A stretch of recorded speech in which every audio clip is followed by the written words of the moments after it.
नमस्कार दोस्तों। आज हम बात कर रहे हैं मध्य प्रदेश के आर्थिक सर्वेक्षण की 2025-26। और जो लोग पहली बार इस चैनल पे हैं उनको मैं बता दूं कि जनरली ये वैसे हम आर्थिक सर्वेक्षण नहीं पढ़ते हैं। जैसे जनरली एक पैटर्न है कि फिगर याद कर ली और हो गया, नहीं। इसको डिस्क्रिप्टिव नेचर पे करेंगे, एमसीक्यू फॉर्म में लाए हैं, क्योंकि इस बार का इकोनॉमिक सर्वे बहुत लेंदी है, लगभग 550 पेज की फाइल है। और अगर हम सिस्टमेटिक अगर उसको प्रॉपर करें तो लगभग 25-26 लेक्चर्स जाएंगे, 2-2 घंटे के, तब वो कंप्लीट होगा। तो इन फ्यूचर आपको अगर देखना हो तो हम अपनी ऐप के ऊपर, जो चूंकि हम पढ़ाएंगे ही पढ़ाएंगे, तो उसके ऊपर आप देख सकते हैं। लेकिन अभी यहाँ यूट्यूब पे आपके लिए एक बढ़िया एमसीक्यू सीरीज हमने इसकी शुरू करी है। उम्मीद है कि एग्जाम में जो क्वेश्चंस आते हैं उससे आपको आ जाएंगे। एमपीपीएससी के किसी भी एग्जाम में औसतन पूरे पेपर का 20% वेटेज इकोनॉमिक सर्वे रखता है, औसतन। ठीक है, मतलब अगर 50 क्वेश्चन का पेपर है तो 10 क्वेश्चन तो श्योर शॉर्ट इसमें से आते हैं। सब्जेक्ट के भी आते हैं और करंट अफेयर से भी आते हैं। और बाकी जो एग्जाम्स है उसमें आप जब डायरेक्ट और इनडायरेक्ट देखोगे तो आपको क्वेश्चंस का वेटेज मिलेगा। तो चलिए शुरू करते हैं बिना देर किए हुए मध्य प्रदेश के आर्थिक सर्वेक्षण का वीडियो। और उम्मीद है कि जब ये वीडियो खत्म होगा तो आपके बहुत सारे कमेंट्स आएंगे, और वो कमेंट्स से हमें ये मिलेगा सोचने का मौका कि अब इसके पार्ट 2 को आपके लिए कैसे प्लान किया जाए। वो कमेंट के ऊपर ही निर्भर करेगा कि पार्ट 2 कैसे प्लान किया जाए। हालांकि पार्ट 1 भी बहुत अच्छा है, आपको बहुत हेल्पफुल होगा। और चैनल को सब्सक्राइब नहीं किया है तो चैनल को सब्सक्राइब कीजिए। तो पहला क्वेश्चन हमारा है, मध्य प्रदेश आर्थिक सर्वेक्षण 2025-26 के संबंध में निम्नलिखित में से कौन सा कथन असत्य है। ध्यान से देखिएगा, 2025-26 के अग्रिम अनुमान, अग्रिम का मतलब ही है ये एडवांस एस्टिमेट की बात हो रही है ना यहाँ पर। अनुमान के अनुसार प्रचलित भाव पर मध्य प्रदेश की प्रति व्यक्ति आय 1,69,050 रुपीज है। प्रचलित का मतलब होता है करंट प्राइस, जो भी अभी मार्केट में चल रही है उसको। और एक होता है फिक्स्ड प्राइस, फिक्स्ड प्राइस का हमारा ईयर है 2011-12। दूसरा है मध्य प्रदेश की प्रति व्यक्ति आय राष्ट्रीय प्रति व्यक्ति आय से कम है। ठीक है। तीसरा है 2025-26 के अग्रिम अनुमानों के अनुसार पिछले वर्ष की तुलना में राज्य के जीएसडीपी यानी मध्य प्रदेश की जीडीपी, सरल भाषा में कहें, में 11.14% की वृद्धि अनुमानित है। यानी हम लगभग 11.14% की ग्रोथ रेट से आगे बढ़ रहे हैं। मध्य प्रदेश की जीएसडीपी वृद्धि दर राष्ट्रीय जीडीपी की वृद्धि दर से कम है। ठीक है। तो इसका आंसर जो है वो है डी, क्योंकि ये गलत है, क्योंकि मध्य प्रदेश की GDP growth rate national GDP growth rate से ज्यादा है। अब पहले तो इसको समझ लेते हैं कि ये गलत क्यों है और इसके आंसर। तो मैंने कुछ फिगर लगाए, पहले तो हम यहां पर अपने मध्य प्रदेश के हिसाब से जो क्वेश्चन आएगा उसको एक एक पॉइंट को जस्टिफाई करें। 2025-26 के अग्रिम अनुमानों के अनुसार प्रचलित भाव पर मध्य प्रदेश की प्रति व्यक्ति आय 1,69,050 रुपीज है। आपके सामने स्क्रीनशॉट लगा हुआ है, देखिए। हमारे पास दो तरह से प्रति व्यक्ति आय है। एक है करंट प्राइस पे, करंट प्राइस जाने जो अब चल रहा है। और दूसरा है फिक्स्ड प्राइस, यानी 2011-12 का। फिक्स्ड प्राइस पे वैल्यू हमेशा कम मिलती है, हमेशा। क्योंकि फिक्स्ड प्राइस में आपने प्राइस कब के तय कर रखे, 2011-12 के मापदंडों के हिसाब से आप काम कर रहे हैं। और आज के हिसाब से अगर कहा, जैसे अपन एक सिंपल बोले ना, कि एक आम आदमी से औसतन पूछें कि चाय कितने की मिलती है, तो वो कहेगा 7 रुपए की। समोसा कितने का मिलता है, 10 रुपए का, है ना। ये एक एवरेज परंपरागत विचार है उसके दिमाग में। लेकिन आज कई जगह चाय 20 रुपए की भी मिल रही होगी, समोसा 30 रुपए का भी मिल रहा होगा। यानी देशी भाषा में कहें तो करंट प्राइस की वैल्यूज हमेशा ज्यादा आएंगी। शायद यही रीजन है कि सरकार न्यू, जो अगर कहा जाए, फिक्स्ड ईयर को लाने में अभी इंटरेस्टेड नहीं है। ओवरऑल आपको फिगर दिख रहा है कि 1,69,050, ये हमारा प्रिडिक्शन है, यानी अग्रिम अनुमान है। ठीक है, ये हमने मान लिया कि ये होगा, ये अभी एग्जैक्ट रिजल्ट्स हमारे पास नहीं है। और दूसरा है कि फिक्स प्राइस पर हमको दिख रहा है कि 76,971। अब पेपर सेटर तो यही क्वेश्चन पूछना पसंद करेगा, क्योंकि सरकार की तारीफ तो यही हो रही है ना। यानी अगर हम आप बड़े आंकड़ों को देखें तो हम यही देख पाएंगे, छोटे आंकड़ों को देखें तो हम यहाँ इसकी थोड़ी बात करेंगे, हम इसकी बात करेंगे। तो ये आंकड़ा तो ठीक है। तो दूसरा, जैसे अब ये पहला हो गया कि बिल्कुल सही है, मध्य प्रदेश की प्रति व्यक्ति आय राष्ट्रीय प्रति व्यक्ति आय से कम है, बिल्कुल सही है। अगर हम यहाँ गवर्नमेंट ऑफ इंडिया के इस इकोनॉमिक सर्वे को देखें तो पर कैपिटल नेट नेशनल इनकम यहाँ पर दिख रही है 2.20, यानी 2,20,000 रुपए। यहाँ पर ये 25-26 का प्रिडिक्शन है हमारा। ठीक है। यानी ओवरऑल हमको ये दिख रहा है कि भारत की जो प्रति व्यक्ति आय है उससे मध्य प्रदेश प्रति व्यक्ति आय में कम है। वो कैसे, वो भी मैं अभी आपको और बताऊंगा। तो दूसरा स्टेटमेंट भी जो है वो हमारा ठीक है। तीसरा कहता है कि 2025-26 के अग्रिम अनुमानों के अनुसार पिछले वर्ष की तुलना में राज्य की जीडीपी, जीडीपी का बेसिक मतलब होता है हमारा जो राज्य है उसकी जो भौतिक सीमा है, भौतिक सीमा मतलब वो 3,08,000 स्क्वायर किलोमीटर का जो बेल्ट है हमारा, उसके अंदर एक वित्तीय वर्ष में जो वस्तुओं और सेवाओं का हमने अंतिम उत्पादन किया, final production, goods and service, सभी तरह की गुड्स आ जाएंगी इसमें, प्राइमरी गुड्स, सेकेंडरी गुड्स, सभी तरह की गुड्स आ जाएंगी। एंड सेकेंड वन अगर कहा जाए कि जितनी सर्विसेज हैं, चाहे वो एजुकेशन हो, हेल्थ हो, बैंकिंग हो, हॉस्पिटैलिटी हो, होटल हो, ट्रांसपोर्टेशन हो, कम्युनिकेशन हो, सभी जो अगर कहा जाए सर्विसेज, इन सब का अंतिम उत्पादन ही जीडीपी कहलाता है। और जीडीपी के अंदर उस राज्य में रहने वाले सभी लोग काउंट होते हैं, चाहे वो फॉरेनर हो, चाहे वो कहीं और के राज्य के हों, चाहे जो भी हो, लेकिन वो हमारी फिजिकल बाउंड्री यानी जो भौतिक सीमा है उसके अंदर है। तो जैसे हम लिख रहे हैं कि 2025-26 के अग्रिम अनुमानों के अनुसार मध्य प्रदेश में पिछले वर्ष की तुलना में राज्य की जीडीपी में 11.14 की वृद्धि देखी गई। पहले तो देखते हैं कि क्या ये बात सही है। तो ये बात बिल्कुल सही है, इसके लिए हमने यहां से स्टेटमेंट फिर जो है वो उठाया। यहां पर ये लिखा हुआ है कि वर्ष 2025-26 के अग्रिम अनुमान, ठीक है, एडवांस एस्टिमेट है, के अनुसार मध्य प्रदेश की जो सकल राज्य घरेलू उत्पाद है यानी जीडीपी, यहाँ राज्य लग गया तो जीएसडीपी में स्टेट लगा दोगे तो जीडीपी में जीएसडीपी हो जाता, नहीं तो जनरली वो है जीडीपी स्टेट की। प्रचलित भाव पर यहां पर आपके लिए फिगर है 16,69,750 करोड़ रुपए, जबकि वित्तीय वर्ष 2024-25 में ये 15,02,428 थी। इस प्रकार 11.14% की रफ्तार से हमारी इकोनॉमी ग्रो कर रही है मध्य प्रदेश की। अगर हम फिक्स्ड प्राइस 2011-12 के फिक्स्ड प्राइस के हिसाब से देखें, तब हमारे पास जो अगर कहा जाए जो आता है हमारा जीडीपी का साइज, वो आता है 7,81,911 करोड़, जो काफी कम दिखता है। इसीलिए जब भी पेपर सेटर्स होते हैं तो वो इन आंकड़ों के ऊपर ज्यादा फोकस करते हैं। पिछले साल की तुलना में अगर हम देखें तो 8.04 की रफ्तार से हम बढ़ रहे हैं। क्या हम नेशनल फिगर से जो अगर कहा जाए कम है? नहीं, हम नेशनल फिगर से ज्यादा है। कैसे? अगर हम यहाँ पर फिर इस आंकड़े को देखें, ये गवर्नमेंट ऑफ इंडिया का प्रेस रिलीज है, इसमें हमें दिख रहा है कि भारत की जो जीडीपी की ग्रोथ रेट है वो 6.8 टू 7.2 के बीच रहने का अनुमान है, अगर हम भारत सरकार के आर्थिक सर्वेक्षण को ध्यान से देखें यहाँ पर। तो इसमें भी इस बात का जो है वो उल्लेख उन्होंने किया। अगर टेक्निकली अगर कहा जाए, ये गवर्नमेंट ऑफ इंडिया का इकोनॉमिक सर्वे, इसमें 1951-52 में जब पहला इकोनॉमिक सर्वे आया, तब से अब तक जो अगर कहा जाए आपकी जो है कहा जाए राष्ट्रीय आय, नेशनल जो है, उसमें आपका ग्रोथ या परसेंटेज की बात की गई। इस फिगर को अगर हम आज के हिसाब से देखें, यहाँ पुराना हमें कोई काम का नहीं है, तो भी हमें जो अगर कहा जाए ये फिगर्स आपको दिख रहा होगा, स्थिर और वर्तमान कीमतों के ऊपर ये लगभग अगर कहा जाए 7.3, 6.3 यानी लगभग 7% के आसपास की ग्रोथ रेट हमको जो है वो देखने को मिल रही। इस नजरिए से ये बात साफ है कि मध्य प्रदेश की जो अर्थव्यवस्था की रफ्तार है वो राष्ट्रीय ग्रोथ से ज्यादा है। तो क्वेश्चन गलत कैसे हो गया समझ गए यहाँ पर कि मध्य प्रदेश की जीएसटी भी वृद्धि दर राष्ट्रीय दर से कम है, कम नहीं है, ज्यादा है। ये हमको याद रखना है। दूसरा, चूंकि अब यहां तक बात करी है तो मैं आपको दो फिगर अलग से बता रहा हूँ। एक ये फिगर तो आपको याद रखना ही है, 1,69,050 रुपीज, ये हमने प्रिडिक्शन किया है कि यार हमारा प्रति व्यक्ति आय यानी आप और मैं इतना, आज के हिसाब से हम में से हर एक जो है वो मध्य प्रदेश का व्यक्ति 1,69,050 रुपये कमा रहा है। ये भी आप याद रखिएगा, प्रति व्यक्ति आय निकलती है जीडीपी और पॉपुलेशन से। जिस राज्य की जितनी ज्यादा पॉपुलेशन, उसकी प्रति व्यक्ति आय उतनी कम हो जाएगी।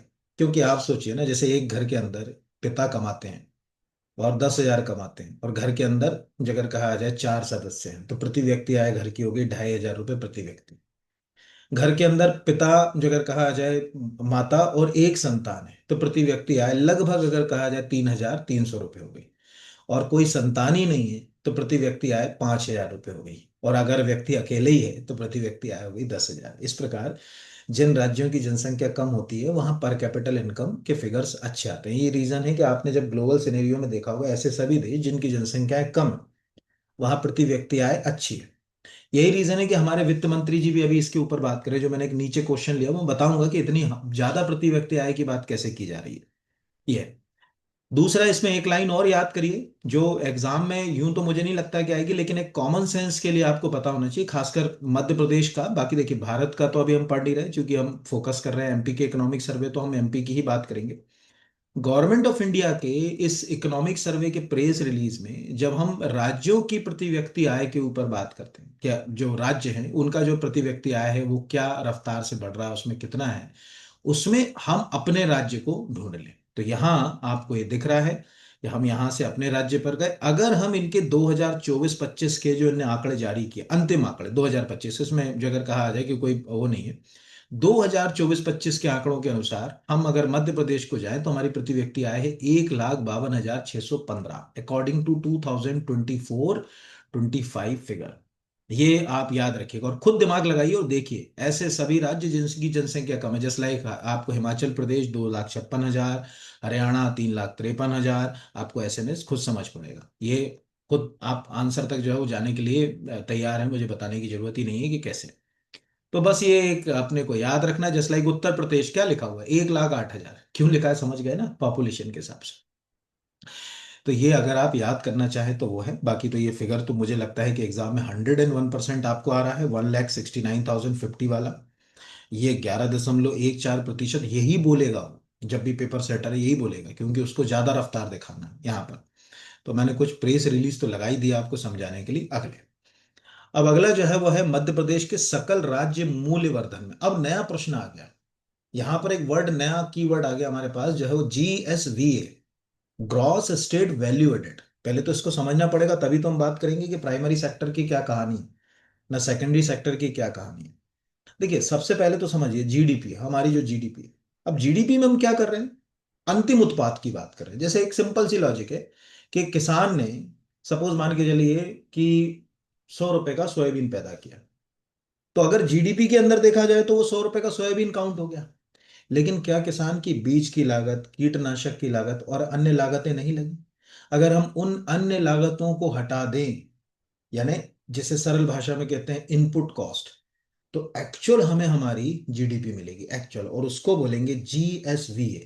तो ग्रॉस स्टेट वैल्यू एडेड का मतलब होता है कि जब आप किसी स्टेट की जीडीपी में से आप उसकी जो इनपुट कॉस्ट होती है, किसी का भी जो इनपुट कॉस्ट है, जितना भी आ रहा है टैक्स के रूप में या अदर के रूप में इनपुट कॉस्ट है, उसको अगर हटा दिया जाए तो हमारे पास जो फिगर आते हैं GSVA एक्चुअल सही फिगर होते हैं। इसलिए वर्तमान समय में ज्यादातर जो अगर कहा आ जाए, इकोनॉमिक्स सर्वे और इकोनॉमिक्स के फिगर GSVA में निकाले जा रहे हैं। ये बिल्कुल वैसा ही है ना, कि जैसे कोई होटल वाला आपसे बोल दे कि यार इस हमने 1,00,000 रुपए कमाए, अब लेकिन 1,00,000 रुपए में से 20,000 चले गए जो काम करने वाले हैं उनको, 20,000 सामान वाले को चले गए, 10,000 लाइट का चला गया, 10,000 बिल का चला गया, आए 30,000। तो ये थोड़ा सा अगर कहा जाए, कहने में अच्छा नहीं लगेगा कि 1,00,000 रुपए कमाए, क्योंकि कमाए तो 30,000, 70,000 तो इनपुट कॉस्ट थी। उस इनपुट कॉस्ट को निकाल दिया जाए तो एक्चुअल फिगर हमारे पास आते हैं। तो आप सबके लिए मैं अपनी तरफ से बता दूं कि जब भी आपको, जैसे जनरली अगर हम ग्रॉस वैल्यू एडेड की बात करते हैं, GVA, जब भी आप स्टेट की बात करेंगे यहाँ पर एक एक एस वर्ड जोड़ लीजिएगा। भारत की बात करेंगे तो ग्रॉस वैल्यू एडेड लिखेंगे, स्टेट की बात करेंगे तो एस लगा लेना। तो अगर हमने यहाँ पर ग्रॉस स्टेट वैल्यू एडेड की बात करी, तो ग्रॉस स्टेट वैल्यू एडेड में सबसे पहले तो हमको जो जीडीपी है उसमें से जो इनपुट कॉस्ट है, सरकार की नजर में इनपुट कॉस्ट क्या है, सरकार की नजर में जैसे एक सिंपल सी लॉजिक है, आप 1,00,000 रुपए महीना कमा रहे हैं, ठीक है, तो आपके हाथ में कितना आ रहा है, 70,000, क्योंकि 30% तो इनकम टैक्स ले लिया ना। तो जो प्रोडक्ट टैक्स है, जो अगर कहा जाए, पीटी लिख रहा हूँ, अब पूरा लिखेंगे, प्रोडक्ट टैक्स, जो उत्पाद पे जो कर है, वो प्रोडक्ट टैक्स अगर आप इसमें से माइनस कर दें, और जो आपको प्रोडक्ट के ऊपर सब्सिडी दी गई है, प्रोडक्ट सब्सिडी, उसको जोड़ दें, तो ग्रॉस स्टेट वैल्यू एडेड आ गया। अभी जिनको ना समझ पड़ा वो समझिए, अगर आपको ग्रॉस स्टेट वैल्यू एडेड यानी सकल राज्य मूल्य वर्धन के आंकड़ों को प्राप्त करना है, तो जीडीपी में से पहले आप टैक्स को घटाइए और सब्सिडी को जोड़िए। अब आपको ये सब्सिडी को जोड़ने का क्या मतलब है, तो खुद सोचिए। सपोज मान के चलिए आज हमको 2,900 रुपए का 1 क्विंटल गेहूं मिलता है, थोड़ी देर के लिए चलिए मानते हैं 29 रुपए का 1 किलो गेहूं मिलता है, सरकार आपको कितने में दे रही है सब्सिडी पे, 1 रुपए में। तो वो 1 रुपए में दे रही है तो उसकी तो लागत 29 रुपए है ना, 28 रुपए वो आपको सब्सिडी दे रही है इसमें। इस 28 रुपए को मैं जोड़ूंगा नहीं तो एक्चुअल मुझे, मेरे पास फिगर आएगा कैसे ओरिजिनल यहाँ पर। इसीलिए ये फार्मूला, तो दो फार्मूले मैं आपको दे रहा हूं, एक ही फार्मूले से दो फार्मूले आप डिजाइन कीजिएगा। अगर आपसे कोई जीवीए का पूछेगा, यहाँ पे स्टेट का होगा तो एस लगा लीजिएगा, तो आप सिंपल फार्मूले लिखिएगा जीडीपी, इसके अंदर आप करिएगा माइनस प्रोडक्ट टैक्स, आप पूरा लिखिएगा उत्पाद के ऊपर जो कर लगता है, प्लस आप इसमें लिखिएगा सब्सिडी। ठीक है, जो भी आप सब्सिडी दे रहे हैं वो अगर कहा आ जाए यहाँ पर। अगर आपको इसी फिगर से जीडीपी निकालना है तो इस जीडीपी को जो अगर कहा आ जाए आप यही रहने दीजिए और बाकी चीज को इस तरफ कर दीजिए, तो हमारे पास क्या फिगर आ गया, अगर हमने जीडीपी को वहीं रहने दिया तो जीवीए, अब ये पीटी इस तरफ गया, बेसिक मैथमेटिक्स ये सबका, तो ये हो गया प्लस, और ये सब्सिडी इस तरफ गया तो ये हो गया माइनस। यानी GDP is equal to GVA plus product tax minus subsidy, ये फिगर याद रखिएगा। तो कोई पूछे कि अगर एक्चुअल फिगर निकालना है, या कोई पूछे कि यार जीडीपी और जीवीए में क्या अंतर है, तो सरल भाषा में उसको बहुत सिंपल वे में समझाना है। ठीक है, कि एक दर्जी ने एक शर्ट बेची 400 रुपए की, जिसमें कपड़ा जो है और कारीगर की मेहनत थी 200 रुपए की, तो जीडीपी है जो देश की अर्थव्यवस्था में देखेगी 400, बट जीवी है 200, क्योंकि इनपुट कॉस्ट उसको निकालना पड़ेगी। खत्म बात। अब हम देखें कि इसके अनुसार हमारे प्राथमिक क्षेत्र का योगदान कितना है। ठीक है, प्राइमरी सेक्टर का 33.54%, 37.12%, 40.28%, 43, ये क्वेश्चन आएगा ही आएगा। यहां पर तो आपको दिख रहा है कि अगर हम मध्य प्रदेश के सकल राज्य मूल्य वर्धन यानी ग्रॉस स्टेट वैल्यू एडेड के साथ प्रचलित भाव पर, प्रचलित मतलब करंट प्राइस के ऊपर देखें, तो प्राइमरी सेक्टर का कंट्रीब्यूशन अर्थव्यवस्था में क्या क्या आता है। प्राइमरी सेक्टर में अभी क्वेश्चन मैंने लिया है नीचे, मैं प्राइमरी सेक्टर का बताऊंगा भी आपको। प्राइमरी सेक्टर का कंट्रीब्यूशन हमारी इकोनॉमी में सबसे ज्यादा है। देन फिर हमारे पास जो अगर कहा आ जाए कि प्राइमरी सेक्टर के बाद कंट्रीब्यूशन आता है ट्रेशरी सेक्टर का, यानी तृतीय क्षेत्र का, सेवा क्षेत्र। आप जो मुझसे पढ़ रहे हो ये सेवा है, ध्यान रखिएगा ना, इसको सर्विस इंडस्ट्री कहा जाता है। एजुकेशन, हेल्थ, आपका कम्युनिकेशन, ट्रांसपोर्टेशन, टूरिज्म, फिल्म, ये होटल, हॉस्पिटैलिटी, ये जितने क्षेत्र हैं ये सब सेवा क्षेत्र के अंतर्गत है। इसमें सेवा से ही जो अगर कहा जाए पैसा आ रहा है। तो कोई पूछे, भारत में उल्टा चलेगा। ठीक है, यहां पर आप एक बॉक्स बना के लिख लीजिएगा, कंफ्यूज मत होइएगा, एक लाइन में बोल रहा हूं कि भारत की अर्थव्यवस्था में सबसे ज्यादा कंट्रीब्यूट करता है सर्विस सेक्टर, उसके बाद करता है मैन्युफैक्चरिंग सेक्टर, उसके बाद करता है प्राइमरी सेक्टर, यानी देश की अर्थव्यवस्था में सबसे कम 16 से 17% कंट्रीब्यूट कर रहा है प्राथमिक क्षेत्र, औसतन बता रहा हूं। और सबसे ज्यादा कंट्रीब्यूट कर रहा है आपका तृतीय क्षेत्र। मध्य प्रदेश की अर्थव्यवस्था में प्रचलित भाव पर सबसे ज्यादा कंट्रीब्यूट करता है प्राथमिक क्षेत्र, उसके बाद दूसरे नंबर पे आता है तृतीय क्षेत्र, ट्रेशरी सेक्टर, और फिर आता है द्वितीय क्षेत्र। तो द्वितीय क्षेत्र को बढ़ाना है, अभी सरकार ये 19.79% को बढ़ाने के लिए ही काम कर रही है। कैसे कम करे, सब उत्तर आएंगे नीचे, आप अच्छे से बस शांत मन से देखिएगा पूरा वीडियो, आपको बहुत सारी चीजें कवर कराऊंगा इसमें। यहाँ पर ये कैसे प्राइस हो गए, प्रचलित करेंट। अगर हम प्रचलित की जगह जगह कहा आ जाए स्थिर मूल्य पर चले जाए 11-12, तब आंकड़े बिगड़ जाएंगे, तब ट्रिशरी सेक्टर का कंट्रीब्यूशन सबसे ज्यादा हो जाएगा। अब एग्जाम हॉल में प्रश्न वाले ने पूछा, स्थिर भाव पर मध्य प्रदेश की अर्थव्यवस्था में सबसे अधिक योगदान किस क्षेत्र का है, प्राथमिक क्षेत्र, द्वितीय क्षेत्र और तृतीय क्षेत्र। और दिमाग में घुट्टी घोट के पिला दिया गया है कि मध्य प्रदेश कृषि आधारित अर्थव्यवस्था और सबसे ज्यादा योगदान प्राइमरी सेक्टर का, तो गलत होगा ही होगा। क्योंकि स्थिर भाव पर आप खुद देखो कि तृतीय क्षेत्र का जो योगदान है वो 40.28% है। जिगर कहा जाए प्राथमिक क्षेत्र का योगदान है जो 33.54% है। और जगह कहा जाए द्वितीय क्षेत्र का योगदान जो है वो है 26.18। लेकिन मैंने जैसे आपसे क्या कहा, सरकार किस प्राइस की बात जनता के सामने लाती है, फिक्स्ड और करंट। ठीक है, फिक्स्ड और करंट हमेशा जगह कहा जाए, हमेशा मनुष्य का व्यवहार होता है कि वो बड़े आंकड़ों को ज्यादा प्रदर्शित करता है, छोटे नहीं। जैसे किसी के बच्चे की कहीं से जॉब लग गई, 1 करोड़ का पैकेज है, वो क्या बोलेगा, हमारा लड़का तो 1 CR कमाता है, 1 CR। वो ये नहीं बोल रहा है कि 1 करोड़ में एक मोटा मोटा कितना भी बचाएगा तो भी कम से कम 25 लाख तो जाएगा ही जाएगा टैक्स, कितना ही बचा ले अगर कहा जाए, क्योंकि सरकार 30% टैक्स ले रही है। तो वो ये नहीं बोल सकते कि भैया मेरे लड़का 70 लाख कमा रहा, पर वो 1 ही करोड़ बताएगा। इसीलिए सरकार ज्यादातर जो फिगर्स आपको देगी ना वो करंट प्राइस के देगी, ध्यान रखना, प्रचलित भाव के। तो ये जब हम इस इकोनॉमिक सर्वे को, जैसे मैंने इसीलिए दोनों चीजें साथ में खोली, आप इकोनॉमिक सर्वे में जब सरकार की अचीवमेंट्स की बात करेंगे, जितनी भी, जैसे यहां पर लिखा हुआ है, इन अचीवमेंट्स में सरकार जब भी बात करेगी वो करंट प्राइस पे करेगी। तो आप कोशिश करिए कि ये तीन फिगर ज्यादा अच्छे से याद कीजिए कि मध्य प्रदेश की अर्थव्यवस्था में कंट्रीब्यूट है 43.9%, 09% प्राइमरी सेक्टर का, 37.12% ट्रिशरी यानी तृतीय क्षेत्र का, और 19.79% जो है वो द्वितीय क्षेत्र का। कैसे? अभी आपको जब मैं नीचे फिगर्स दिखाऊंगा तो आपको ये चीज समझ पड़ेगी कि यार इनका कंट्रीब्यूशन जो है वो क्यों है। और प्राइमरी सेक्टर के अंदर, ठीक है, जो प्राइमरी सेक्टर है उसमें आपको दिख रहा होगा जितनी फसलें हैं, पशुधन है, वानिकी है, यानी हम बात करें तो क्रॉप, लाइव स्टॉक, यहाँ पर फॉरेस्ट्री, फिशरिंग अगर कहा जाए, माइनिंग, ये सब जो अगर कहा जाए प्राइमरी सेक्टर के अंतर्गत आते हैं।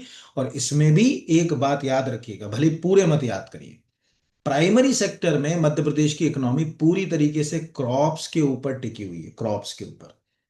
और ये इस बार के लिए थोड़ा चैलेंजिंग है कि पिछली बार की तुलना में इसका कंट्रीब्यूशन कम हुआ है, जो कि एक अच्छा, जो अगर कहा जाए, मैसेज नहीं जाता। हालांकि हम ये कह सकते हैं कि फसल से कन्वर्ट हुआ आदमी पशुधन पर, क्योंकि ये 7.08 से 7.22 पर गया, तो हम ये मान सकते हैं। तो कोई जैसे पूछे कि प्राथमिक क्षेत्र के अंदर जो सब सेक्टर्स हैं कौन से हैं, तो आप कहोगे कि हमारी जितनी फसलें हैं यानी क्रॉप्स हैं, हमारे जितना लाइव स्टॉक है, हम ये सब कच्चा माल दे रहे हैं अर्थव्यवस्था को। इमेज करिए, इनसे सबसे कच्चा माल मिल रहा है। जैसे फॉरेस्ट है, फॉरेस्ट से लकड़ी मिल रही है, लेकिन लकड़ी से कागज बना रहे हैं मैन्युफैक्चरिंग प्रोडक्ट। कागज प्राइमरी सेक्टर में नहीं आएगा। फसल से गेहूं ले रहे हो as a primary sector, but bread is a manufacturing, atta is a manufacturing, वो मैन्युफैक्चरिंग में आ जाए। पशुधन, गाय, दूध, पर दूध अगर आप प्रोसेस करके बेच रहे हो तो सेकेंडरी, वो मैन्युफैक्चरिंग इंडस्ट्री, वो विनिर्माण में चला जाएगा। तो इस तरह से ये हमारी अर्थव्यवस्था में है। सेम जो अगर कहा जाए, आपको दिख रहा होगा ये सब, मैं आपको कुछ एक लेक्चर में तो सब करा नहीं सकता मैं, है ना, क्या आप सोचोगे ये 550 पेज की फाइल, तो मैं इसको कई लेक्चर्स में कराऊंगा। शर्त यही है कि आपका जो है वो नीचे मैसेज आ जाए कि आपको कितना समझ पड़ा, क्योंकि बहुत सारे टीचर इसको पढ़ा रहे हैं। अगर कहीं आपको सही उससे अच्छा मिल रहा है तो वहां पढ़ ले, तो उसमें कोई भी नुकसान नहीं है जो अगर कहा जाए। ठीक है, क्योंकि बच्चे वहां पे, अब मेरे वीडियो को तो 200-400 ही लोग देखते हैं, तो टेक्निकली अगर कहा जाए कि आपने कहा कि हाँ भाई हमने पढ़ लिया, तो अपन क्यों अपनी वो लॉस करें फिर वहां। तो यहाँ पर एक बेसिक सी बात है। फिर आते हैं द्वितीय क्षेत्र पर। अब द्वितीय क्षेत्र पर ध्यान से देखो, उसने ज्यादातर बार पे जो है अगर कहा जाए प्रचलित भाव को पहले दिखाने की कोशिश करी, यानी करंट प्राइस को, कि करंट प्राइस पे हमारा ये क्या क्या है इसमें। इसमें आपका जो है वो मैन्युफैक्चरिंग आती है, इलेक्ट्रिसिटी आती है, गैस आती है, वाटर सप्लाई। देखो, कुएं से पानी निकालना अगर कहा जाए मिनरल है, बट वो पानी हम तक आ रहा है ना, वो प्रोसेस्ड होके आ रहा है। तो आप जलापूर्ति यानी वाटर सप्लाई को कभी भी प्राइमरी सेक्टर में मत डाल देना। Water is a primary product, but water supply is a secondary, जो अगर कहा जाए इंडस्ट्री सेकेंडरी ना। और निर्माण, कंस्ट्रक्शन ये। और सर्विस में आज रोजमर्रा की जिंदगी में आप जो भी व्यापार, मरम्मत, परिवहन, भंडारण, रेलवे, संचार, इंग्लिश में बोलें तो ट्रेड है, ठीक है, अगर कहा जाए मेंटेनेंस है, होटल है, रेस्टोरेंट है, ट्रांसपोर्टेशन है, ठीक है, अगर कहा जाए लॉजिस्टिक सर्विसेज है, रेलवे है, फाइनेंशियल सर्विसेज रोज यूज करते हो, जितनी वित्तीय सेवा यूज करते हो, कोई बैंक फ्री में देता है? सोच के देखो, कोई भी वित्तीय सेवाएं आपको फ्री में नहीं मिलती। जहां तक कि आप एटीएम से भी 5 बार से ज्यादा ट्रांजेक्शन करोगे तो सर्विस चार्ज ले लेगा, वो लिख देगा कि हमारा सर्विस चार्ज लगेगा। रियल एस्टेट, और जहां तक कि सरकार भी आपको कोई चीज, जो लोक प्रशासन की सेवाएं फ्री में नहीं देती। अभी मैंने अपने बच्चों को जब इसको डिस्क्रिप्टिव पढ़ाया तो मैंने उनसे पूछा कि जब आप असिस्टेंट प्रोफेसर का फॉर्म भरते हो तो कितने में भरते हो? 650 में के लिए सर। और मैंने कहा लेट फीस के साथ 25 हजार। मैंने कहा वो क्या ले रहे हैं? वो सेवाओं का ले रहे हैं कि आपने समय पर सेवा नहीं ली तो दो अब हमको इतनी पेनल्टी। इस तरह से ये जो है वो इंपॉर्टेंट रोल प्ले करता है। तो ये आप याद रखिएगा। आप कोशिश करिएगा कि एक चार्ट बना लीजिएगा, ठीक है, प्राइमरी सेकेंडरी का स्थिर भाव पर और करंट पर, तो आपको कंफ्यूजन जो है वो नहीं होगा। अगला क्वेश्चन है, मध्य प्रदेश के सकल राज्य मूल्य वर्धन यानी जीएसबी। अब जीएसबी समझाने की जरूरत नहीं है, मतलब क्या समझ गए? जब भी जीएसबी आएगा तो दिमाग में तुरंत जो अगर कहा जाए जीएसबी में क्या आ जाएगा कि इसमें से इनपुट कॉस्ट हटा के बात हो रही है, क्योंकि इनपुट कॉस्ट मिला लेंगे तो सब गड़बड़ हो जाएगा। मैं द्वितीय क्षेत्र में निम्नलिखित में से किसका योगदान सबसे ज्यादा? क्या इलेक्ट्रिसिटी एंड गैस का योगदान सबसे ज्यादा, क्या मैन्युफैक्चरिंग का, क्या कंस्ट्रक्शन का, क्या वाटर सप्लाई एंड अदर का? तो इसके लिए अगर हम इस फिगर को देखें तो ये फिगर हमें साफ कहता है कि सेकेंडरी सेक्टर के अंदर जो सबसे ज्यादा अभी कंट्रीब्यूशन आपको दिख रहा है वो कंस्ट्रक्शन का दिख रहा है, निर्माण क्षेत्र का। ठीक है, दूसरे नंबर पे जो दिख रहा है वो मैन्युफैक्चरिंग का दिख रहा है। एंड थर्ड वन इज, अगर कहा जाए, गैस, ठीक है, electricity, water supply and other services. तो ये आपको याद रखना है। दूसरी बात ये है कि इसको अगर हम ध्यान से देखें, अगर यहाँ पर आप द्वितीय क्षेत्र के अंदर प्रचलित भाव पर देखेंगे तो आपको समझ पड़ेगा कि इस बार केवल ये निर्माण यानी कंस्ट्रक्शन ही एक ऐसा सेक्टर है जिसमें आपने पॉजिटिव ग्रोथ रेट देखी। बाकी में तो जो अगर कहा जाए, आप देख रहे हो कि पिछली साल की तुलना में जो ग्रोथ रेट है वो नेगेटिव है यहाँ पर। तो कई बार क्या होता है ना, पेपर सेटर इसमें से चार चीज उठा लेता है। वो कहता है कि जो मध्य प्रदेश की अर्थव्यवस्था है उसके जो जीएसडीए है उसमें इनमें से सेकेंडरी सेक्टर में किसमें जो है वो अगर कहा जाए पॉजिटिव ग्रोथ रेट दर्ज की गई, first is manufacturing, second is electricity, third one is gas and water supply and fourth one is construction. अब वहां पर कंफ्यूज जाते हैं। तो आप देखो आपके आसपास कंस्ट्रक्शन गतिविधि आप समझ सकते हो कि कितनी तेजी से बढ़ी। ठीक है, वो मुझे बताने की जरूरत है नहीं। अगला क्वेश्चन, ठीक है, इंपॉर्टेंट है। मध्य प्रदेश के बजट में प्रयोग, ये भी इकोनॉमिक सर्वे में भी है, बजट में भी है, दोनों में, इसलिए मैंने बजट शब्द यूज कर लिया। में प्रयोग किया गया ज्ञानी शब्द निम्नलिखित में से किसे को प्रतिबिंबित नहीं करता? गरीब कल्याण, युवा शक्ति, नारी शक्ति, ठीक है, एआई अनुप्रयोग। अब देखो, पहले तो पिछली बार तक जो हम अपना इकोनॉमिक सर्वे पढ़ते थे या पिछली बार तक का हम बजट पढ़ते थे, तो हम देखते थे कि उस बजट में भारत सरकार के ज्ञान शब्द का उपयोग जो है वो मध्य प्रदेश सरकार कर रही है और वित्त मंत्री जी भी कर रहे हैं। इस बार उन्होंने जो अगर कहा जाए कि इसके साथ दो शब्द और जोड़ दिए, आई आई, गरीब कल्याण, युवा शक्ति, अन्नदाता, इंग्लिश में भी यही नाम रहेंगे इनके। ठीक है, यानी अब मध्य प्रदेश सरकार के जो फोकस एरिया है वो एक तो गरीब कल्याण एक फोकस एरिया है, युवा शक्ति एक फोकस एरिया है, अन्नदाता एक फोकस एरिया है, नारी शक्ति एक फोकस एरिया है, इंफ्रास्ट्रक्चर हमें अपना डेवलप करना है, सभी तरह के रोड ट्रांसपोर्टेशन कम्युनिकेशन सब इंफ्रास्ट्रक्चर में आता है, एंड इंडस्ट्रीज हमारे फोकस एरिया में। ये छह सेक्टर के ऊपर बात हो रही है। इसीलिए अगर हम ओरिजिनल वित्त मंत्री जी का बजट भाषण जो स्क्रीन के ऊपर खुला हुआ है, इस बजट भाषण को पढ़ें, इसमें भी वो ज्ञान मतलब वो लिख रहे हैं, वो बता रहे हैं कि भाई अब हमको जो है वो इंडस्ट्री के ऊपर बात करना है। तो वो लिख रहे हैं वित्तीय वर्ष 2025-26 की बजट यात्रा ज्ञान, अर्थात जो अगर कहा जाए गरीब, युवा, अन्नदाता, नारी को केंद्र में रखकर प्रारंभ की गई। इस यात्रा को और अधिक सार्थक और परिणामजनक बनाने के लिए क्रमशः I for industrialisation, I for infrastructure को शामिल किया गया, जिससे ज्ञान से प्रारंभ हुआ अगला पड़ाव ज्ञान। तो हम सब जैसे अपन बोलते हैं ना कि आप अभी इस क्लास से ज्ञान अर्जित कर रहे हैं, संभवतः उस ज्ञान को जब आप दूसरों तक पहुंचाने के लिए सक्षम हो जाओगे तो ज्ञानी, ज्ञानी उस व्यक्ति को कहा जाता है जो ज्ञान को दूसरों तक डिलीवर कर सकता है। कहते हैं, अरे यार ये तो बहुत ज्ञानी है। ज्ञानी मतलब कि उसने उस विचार को किसी को दूसरों तक पहुंचाने का रास्ता ढूंढ लिया। तो अब उन्होंने कह दिया कि भाई हम जो है वो आगे बढ़ चुके हैं उस पड़ाव में। तो ये यहां पर भी लिख रहे हैं।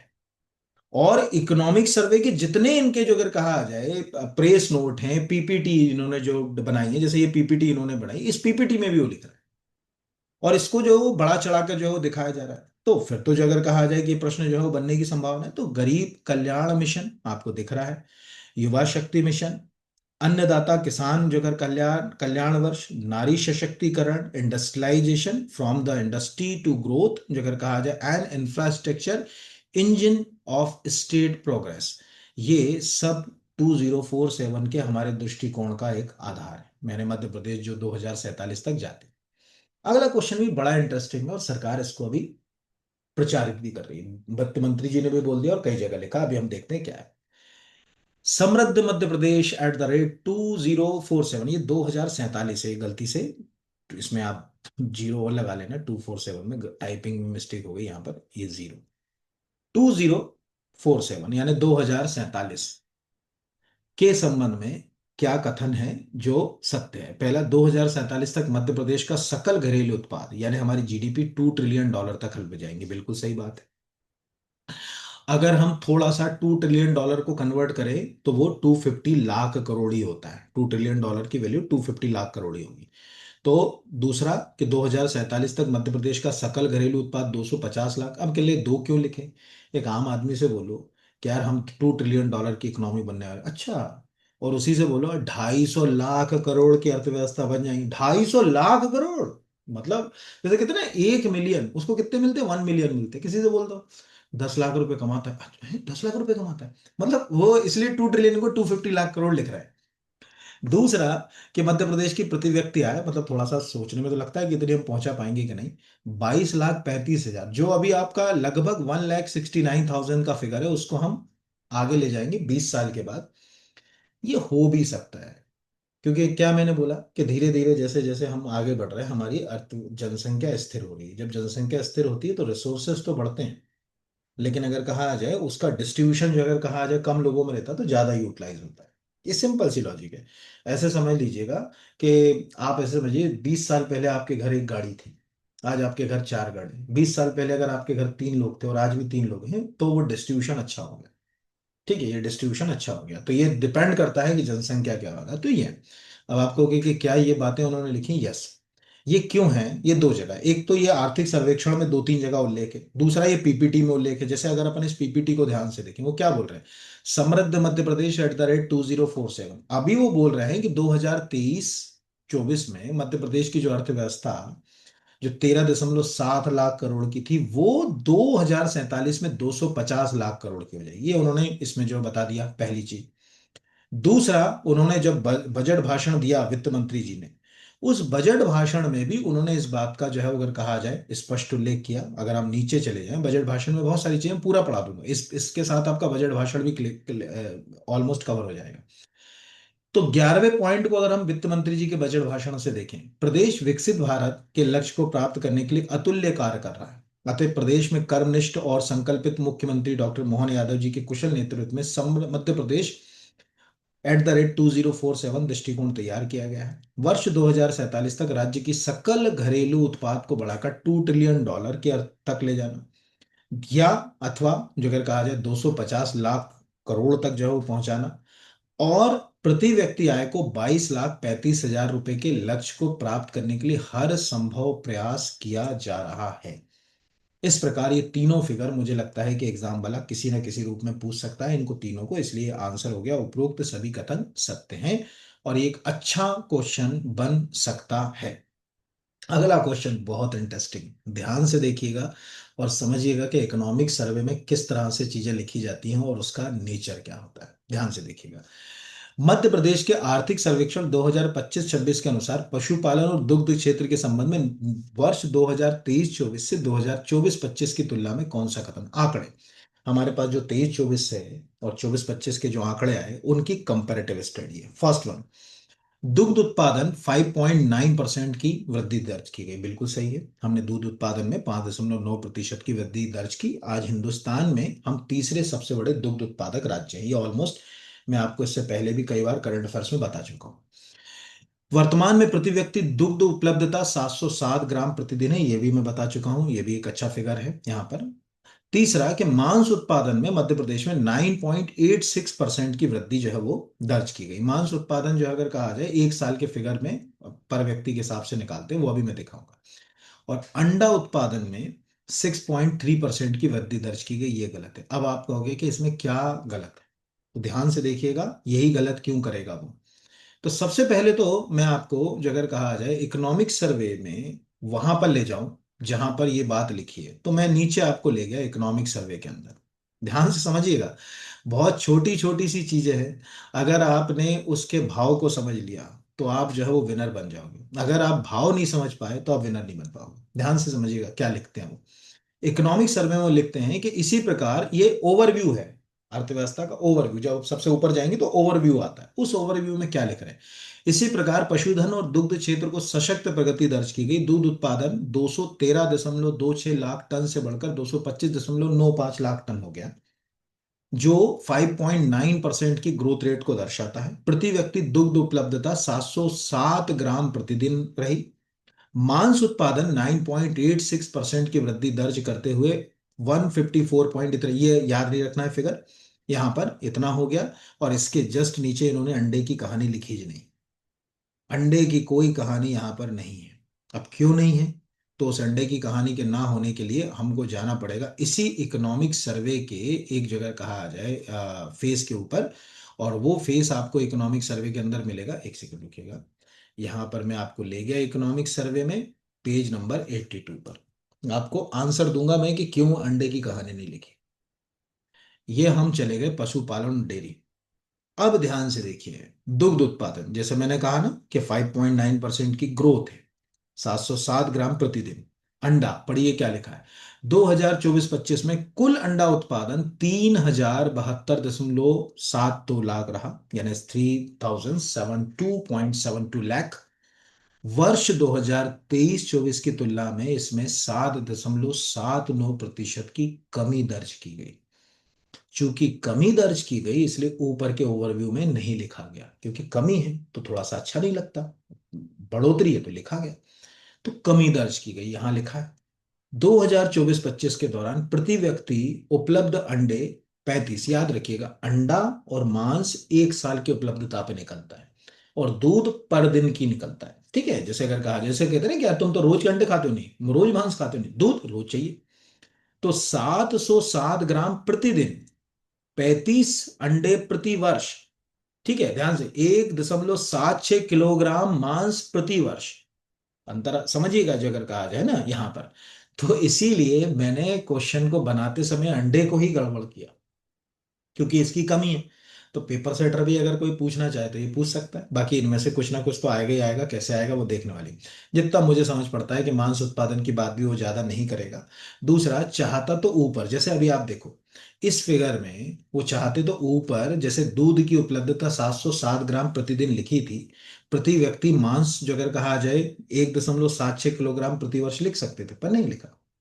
ठीक है, आप खुद समझते हैं क्यों नहीं लिखा। मुझे समझाने, कुछ चीजें तो मुझे समझाने की जरूरत नहीं, आप खुद अंडरस्टूड है कि मतलब कि किसी चीज को छापा या प्लान किया जाता है ना, तो एक स्ट्रेटजी पे किया जाता है। सरकार की भी अपनी रणनीति होती है कि जनता को कैसे हम चीजों को बताएंगे, किस चीज को प्रेजेंट करेंगे, उसका रास्ता क्या होगा। वो भी अपनी जगह सही तरीके से काम कर रही है, ऐसा तो नहीं कि नहीं कर रही। तो अगले पे आते हैं। अगला भी बहुत ही यूनिक क्वेश्चन है, और इस साल तो ये आ ही रहा है। वर्ष 2024-25 में दलहन उत्पादन वर्ष 2023-24 की तुलना में 21.9% की कमी, यानी एक तो है कि हमारा टोटल पल्सेस प्रोडक्शन कम हो गया। ठीक है, ये है। हालांकि नेशनल लेवल पर आज भी हमारी ठीक ठाक स्थिति है, मैं आपको भारत के आंकड़े भी दिखाऊंगा। कम हो गया और कमी दर्ज की गई। निम्न में से किस दलहन फसल के उत्पादन में सर्वाधिक कमी दर्ज की गई? अरहर, चना, मसूर, उड़द। अब आपको मालूम है मध्य प्रदेश की सबसे मेन जो अगर कहा जाए दलहन फसल कौन सी? अब तो ये तो वन वे है, टू वे होता तो आप एक सेकंड में आंसर कर देते कि सर चना है। चने में ही हमने सबसे कम ग्रोथ रेट देखी, चने में। तो आप इसको पढ़िए, यहाँ पर ये लिखा हुआ है, मैं पढ़ के सुना रहा हूँ। दलहन वर्ष 2024-25 में दलहन में तीव्र गिरावट। तीव्र क्यों? क्योंकि यार 5-6% की गिरावट होती तो नॉर्मल मानते, 21.9% की गिरावट बड़ी गिरावट मानी जाती है। ठीक है, यानी हमको दिख रहा है कि पहले जहां हमारा उत्पादन 7,296,000 टन था, वो घटकर 5,698,000 टन रह गया। ठीक है, नीचे बोल रहा है कि सबसे अधिक प्रभाव चने पर। हालांकि चने के ऊपर थोड़े इश्यूज भी ज्यादा हैं, एक तो मावठा के ऊपर निर्भर है। अभी ये देखा होगा चना, ठीक है, कहीं अच्छा नमी ज्यादा रही तो अच्छा फसल हो जाएगा, नमी आई ही नहीं किसी साल तो उत्पादन भी नहीं होगा, वो प्रकृति पे निर्भर भी करता है। चने पर देखा गया जहां उत्पादन 38.49% की गिरावट हुई। उसके जस्ट बाद जो अगर कहा जाए, नीचे आपको कुछ और फिगर दिख रहे हैं, जैसे उड़द में 32 जो अगर कहा जाए 87, यानी चने के बाद उड़द का फिगर है। उड़द के बाद मसूर, ये मूंग और मसूर की दाल 26.94। और अरहर जो आप और मैं सबसे ज्यादा खाते हैं, जिसको अपन तुअर की दाल बोलते हैं ना, गाडरवाड़ा चले जाओ, गाडरवाड़ा की तुअर की दाल बहुत फेमस है अगर कहा जाए। अरहर के उत्पादन में 7 यानी अरहर का प्रोडक्शन ठीक था, बाकी ठीक जो है प्रोडक्शन नहीं रहा इसमें। हालांकि अच्छी बात यह है कि अगर हम भारत सरकार के इकोनॉमिक सर्वे को पढ़ें इसको, और इस इकोनॉमिक सर्वे में ओवरऑल प्रोडक्शन के फिगर्स को देखें जो आपके सामने हैं, तो आपको दिख रहा है दलहन उत्पादन में आज भी मध्य प्रदेश इंडिया में नंबर 1 है। लेकिन महाराष्ट्र लगभग हमको चेस करने की पोजीशन पर है। ध्यान से देखिए, ये आंकड़े थोड़े से चिंताजनक भी हैं। उत्पादन के आंकड़े, अखिल भारतीय उत्पादन में प्रतिशत से हमें कोई लेना देना, उत्पादन के आंकड़े जो अगर कहा जाए आपको दिख रहा है मिलियन टन में, मिलियन टन के अनुसार अगर मैं दलहन उत्पादन में देखूं तो महाराष्ट्र 5.04 पर है और मध्य प्रदेश 5.24 पर है। अगर ठीक काम नहीं किया गया तो हो सकता है कि अगली बार महाराष्ट्र नंबर वन आ जाए। इसको आप ऐसे समझिए, पिछली बार आपने तिलहन जो अगर कहा आ जाए फसल में पढ़ा था, मैंने ही पढ़ाया था कि सोयाबीन के उत्पादन में हम नंबर वन है। इस साल के इकोनॉमिक सर्वे में हम नीचे खिसक कर चले गए दूसरे नंबर पे। दूसरे नंबर पे देखिए सोयाबीन में, और इतने खिसक गए कि आप सोच नहीं सकते। हम मतलब काफी नीचे चले गए, है ना। तो महाराष्ट्र का 7.37 मिलियन टन, हमारा जो है 5.38 मिलियन टन। और यही रीजन है कि सोयाबीन को अब जो है वो सरकार को क्या लगा कि यार सोयाबीन का उत्पादन कम हो रहा है। सरकार तो पहले ही समझ गई थी ये चीज की, जो अगर कहा जाए कि कम आया है इस बार उत्पादन, इसलिए तो उन्होंने सोयाबीन में भावांतर भुगतान लेकर आए कि कम से कम किसान लगाने के लिए प्रेरित हो। भाई उसको भाव ही नहीं मिल रहा, क्यों लगाएगा। एक तो सेंसिटिव फसल है सोयाबीन। सोयाबीन इतनी सेंसिटिव फसल है कि अगर आप में से कोई कृषि भूमि से जुड़ा हुआ होगा कि खेत में अगर पानी गिर जाए लगी फसल में जो कटने वाली हो, तो वो फली उसी में उगे आता है उसी के अंदर जो अगर कहा जाए वो आ जाएगा। बहुत ही हाईली सेंसिटिव जो अगर कहा जाए संवेदी फसल होती है वो। तो अगर यहाँ इन आंकड़ों से देखें तो थोड़े से चिंताजनक प्रश्न हैं। राजस्थान तिलहन में हमसे आगे निकल गया। हम तिलहन में थे पहले नंबर वन, अब राजस्थान तिलहन में। इस साल के इकोनॉमिक पूरे आंकड़े इस साल के हैं, और आपको यूनिक तरीके से कोशिश कर रहा हूँ पढ़ाने की। बस ये है कि आप वीडियो देख लो, कमेंट कर दो और समझ जाओ तो अच्छा है, और दूसरों तक पहुंच जाए तो। नहीं तो बच्चे पढ़ तो रहे हैं, अभी भी गाइडों से ही पढ़ रहे हैं कि सोयाबीन के उत्पादन में मध्य प्रदेश नंबर वन, जबकि नए आंकड़ों में अब जो है वो राजस्थान जो है वो महाराष्ट्र आ गया। तो बड़ा खतरनाक होता है। इसलिए मैं ये भी कहूंगा कि कई बच्चे जैसे मैसेज करते हैं कि आपका वीडियो हमको शेयर करने में थोड़ा सा झिझक होती है कि कोई तक हम ना पहुंचाए, पर पहुंचा देना चाहिए। उसका कारण है कि किसी तक सही जानकारी, क्योंकि मेहनत आपका सहपाठी भी कर रहे हैं, किसी तक सही जानकारी चली जाए तो ज़्यादा अच्छा है। तो तिलहन में जैसे आपको दिख रहा है ना, राजस्थान आज तिलहन फसल में नंबर वन आ गया। ठीक है, हमारी रैंकिंग कई जगह से उड़ गई। आप देखिए ना ऊपर से, ये मैं आपको पढ़ाऊंगा भी। जैसे चावल हमारा कोई रैंकिंग नहीं है आज, है ना, टॉप थ्री में हम नहीं है। गेहूं हम सेकंड नंबर पे हैं। मक्का जो अगर कहा जाए इसमें हम जो अगर कहा जाए, अब मक्का सेंसिटिव नहीं होती ना। जो मक्का किसान लगाते पूछो वो कहेंगे हाँ बहुत सेंसिटिव नहीं, बहुत ज्यादा सेंसिटिव नहीं होती। हाँ एक बार उग गया है, तो नहीं उगी तो बहुत ज्यादा प्रॉब्लम है उसकी, यानी उसका उगना जरूरी है बस, यानी जमीन से। तो ये आप याद रखिएगा, न्यूट्री या मोटे अनाज में मध्य प्रदेश तीसरे नंबर पे चला गया। मक्का के उत्पादन में हम पहले नंबर पे आ गए। तुअर के उत्पादन में हमारी गाड़ी जुड़ गई, हम कहीं भी दिखाई नहीं दे रहे हैं टॉप थ्री में। चने में हम जगह कहा जाए दूसरे नंबर पे पहुंच गए। दलहन में ओवरऑल अभी हम नंबर वन है यहाँ पर, टोवर और टोटल अगर कहा जाए। मूंगफली तो गुजरात है, हम तीसरे नंबर पे हैं। ये पहले भी हमारी पोजीशन लगभग ऐसी ही रही। तो ये मैं बाकी भी आपको समय समय पर कराऊंगा, उसमें कराऊंगा। अभी हाल फिलहाल तो मैंने इतने बता दिए। तो ये प्रश्न एक अच्छा है, मुझे लगता है कि चने का उत्पादन या दलहन फसल की टोटल गिरावट वाला प्रश्न भी आपसे पूछा जा सकता है। बाकी तो मुझे नहीं लगता कि और कोई क्वेश्चन इसमें जो है वो पंच होगा। अगला क्वेश्चन है प्रधानमंत्री धन धान्य कृषि योजना। देखो मैंने इसमें क्या करा ना, जो पेपर आपका प्लान किया वो पूरा मिला के क्या, उन 560 पेज का जो लगभग 550 पेज का जो इकोनॉमिक्स है उसको पूरा स्टडी करके उसमें से निकाला। क्योंकि अपन क्या है ऊपर से चलना शुरू करेंगे तो उलझ जाएंगे। ठीक है, इसमें क्या है एक साथ चलेंगे तो अपना रिवाइज भी होता चलेगा। जैसे अब यही, अभी पिछली बार क्या करेंगे अपन, इसमें गेहूं चावल का ले लेंगे, फिर रिवाइज करा देंगे। देखो गेहूं के उत्पादन में हम सेकंड नंबर पे हैं ना, चावल के उत्पादन में हम टॉप थ्री में नहीं आ रहे। तो एक ही चीज दो दो तीन तीन बार से रिवीजन हो जाता है, ये एक बेनिफिट ये मिलता है। और एक जैसे चलोगे तो रिवीजन नहीं होगा। तो प्रधानमंत्री धन्य धान कृषि योजना के अंतर्गत सम्मिलित मध्य प्रदेश के 8 जिलों में किसे शामिल नहीं किया गया। अच्छा क्वेश्चन है। अनूपपुर, शहडोल, उमरिया, मंडला। ठीक है, तो इसके लिए हम गए ओरिजिनल प्रेस रिलीज पर। आपको दिख रहा है कि ये योजना मध्य प्रदेश के 8 जिले अनूपपुर, शहडोल, उमरिया, सीधी, अलीराजपुर, निवाड़ी, टीकमगढ़ और डिंडोरी में जो है वो इसमें सम्मिलित किए गए हैं। प्रधानमंत्री धन धान्य योजना के एक नवीन पहल है, जिसमें जो अगर कहा जाए कि केंद्र सरकार, ये एक्चुअल क्या है कि पिछले जो बजट था ना उसमें सेंट्रल गवर्नमेंट की एक स्कीम के रूप में इसको ज्यादा प्रमोट किया गया। यहाँ पर है ना, इसमें कुछ जिलों का चयन किया गया आइडियल, जैसे 100 जिले इसमें पहले फेज के अंदर सबसे। अगर आप यहाँ जाओगे भी तो आपको वो जिलों की मैं दिखा भी देता हूँ आपको यहाँ पर। प्रधानमंत्री धन धान्य योजना, ठीक है, तो इसमें जो पहला जो फेज था ये आपको दिख रहा होगा।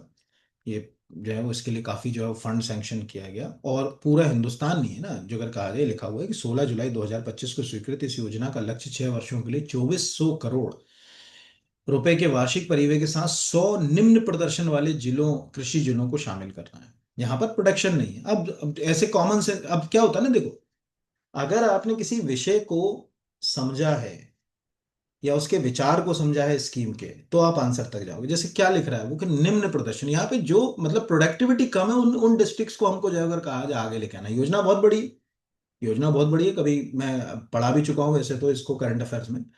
लेकिन अगर हम इसको समझ पा रहे हैं ना, तो लो परफॉर्मिंग एग्री डिस्ट्रिक्ट। अब अगर हम इसी अपने ही क्वेश्चन पे जाएं, क्या हमको नहीं लगता कि मंडला तो अच्छा उत्पादन कर रहा है? आज मंडला बालाघाट, आप धान के लिए जाओ मंडला बालाघाट, आपको अच्छी खासी प्रोडक्शन मिल जाएगी। तो फिर कहानी में जो है वो उलझन आती है, और उसी से आंसर तक जाने का जो है रास्ता खुलता है। अगला है, रानी दुर्गावती श्री अन्न प्रोत्साहन योजना के संबंध में कौन सा कथन असत्य है? यह योजना कोदो कुटकी के उपार्जन हेतु संचालित की जा रही है, बिल्कुल सही। इस योजना के अंतर्गत 16 जिलों का चयन किया गया, बिल्कुल सही। योजना अंतर्गत खरीफ वर्ष, क्योंकि दोनों ही फसलें खरीफ की हैं, याद रखिएगा, रबी की नहीं है ना। खरीफ का मतलब है कि वो फसलें जो जून जुलाई में बोई जाती हैं और पूरी तरीके से मानसून के ऊपर निर्भर करती है, उनको खरीफ बोलते हैं।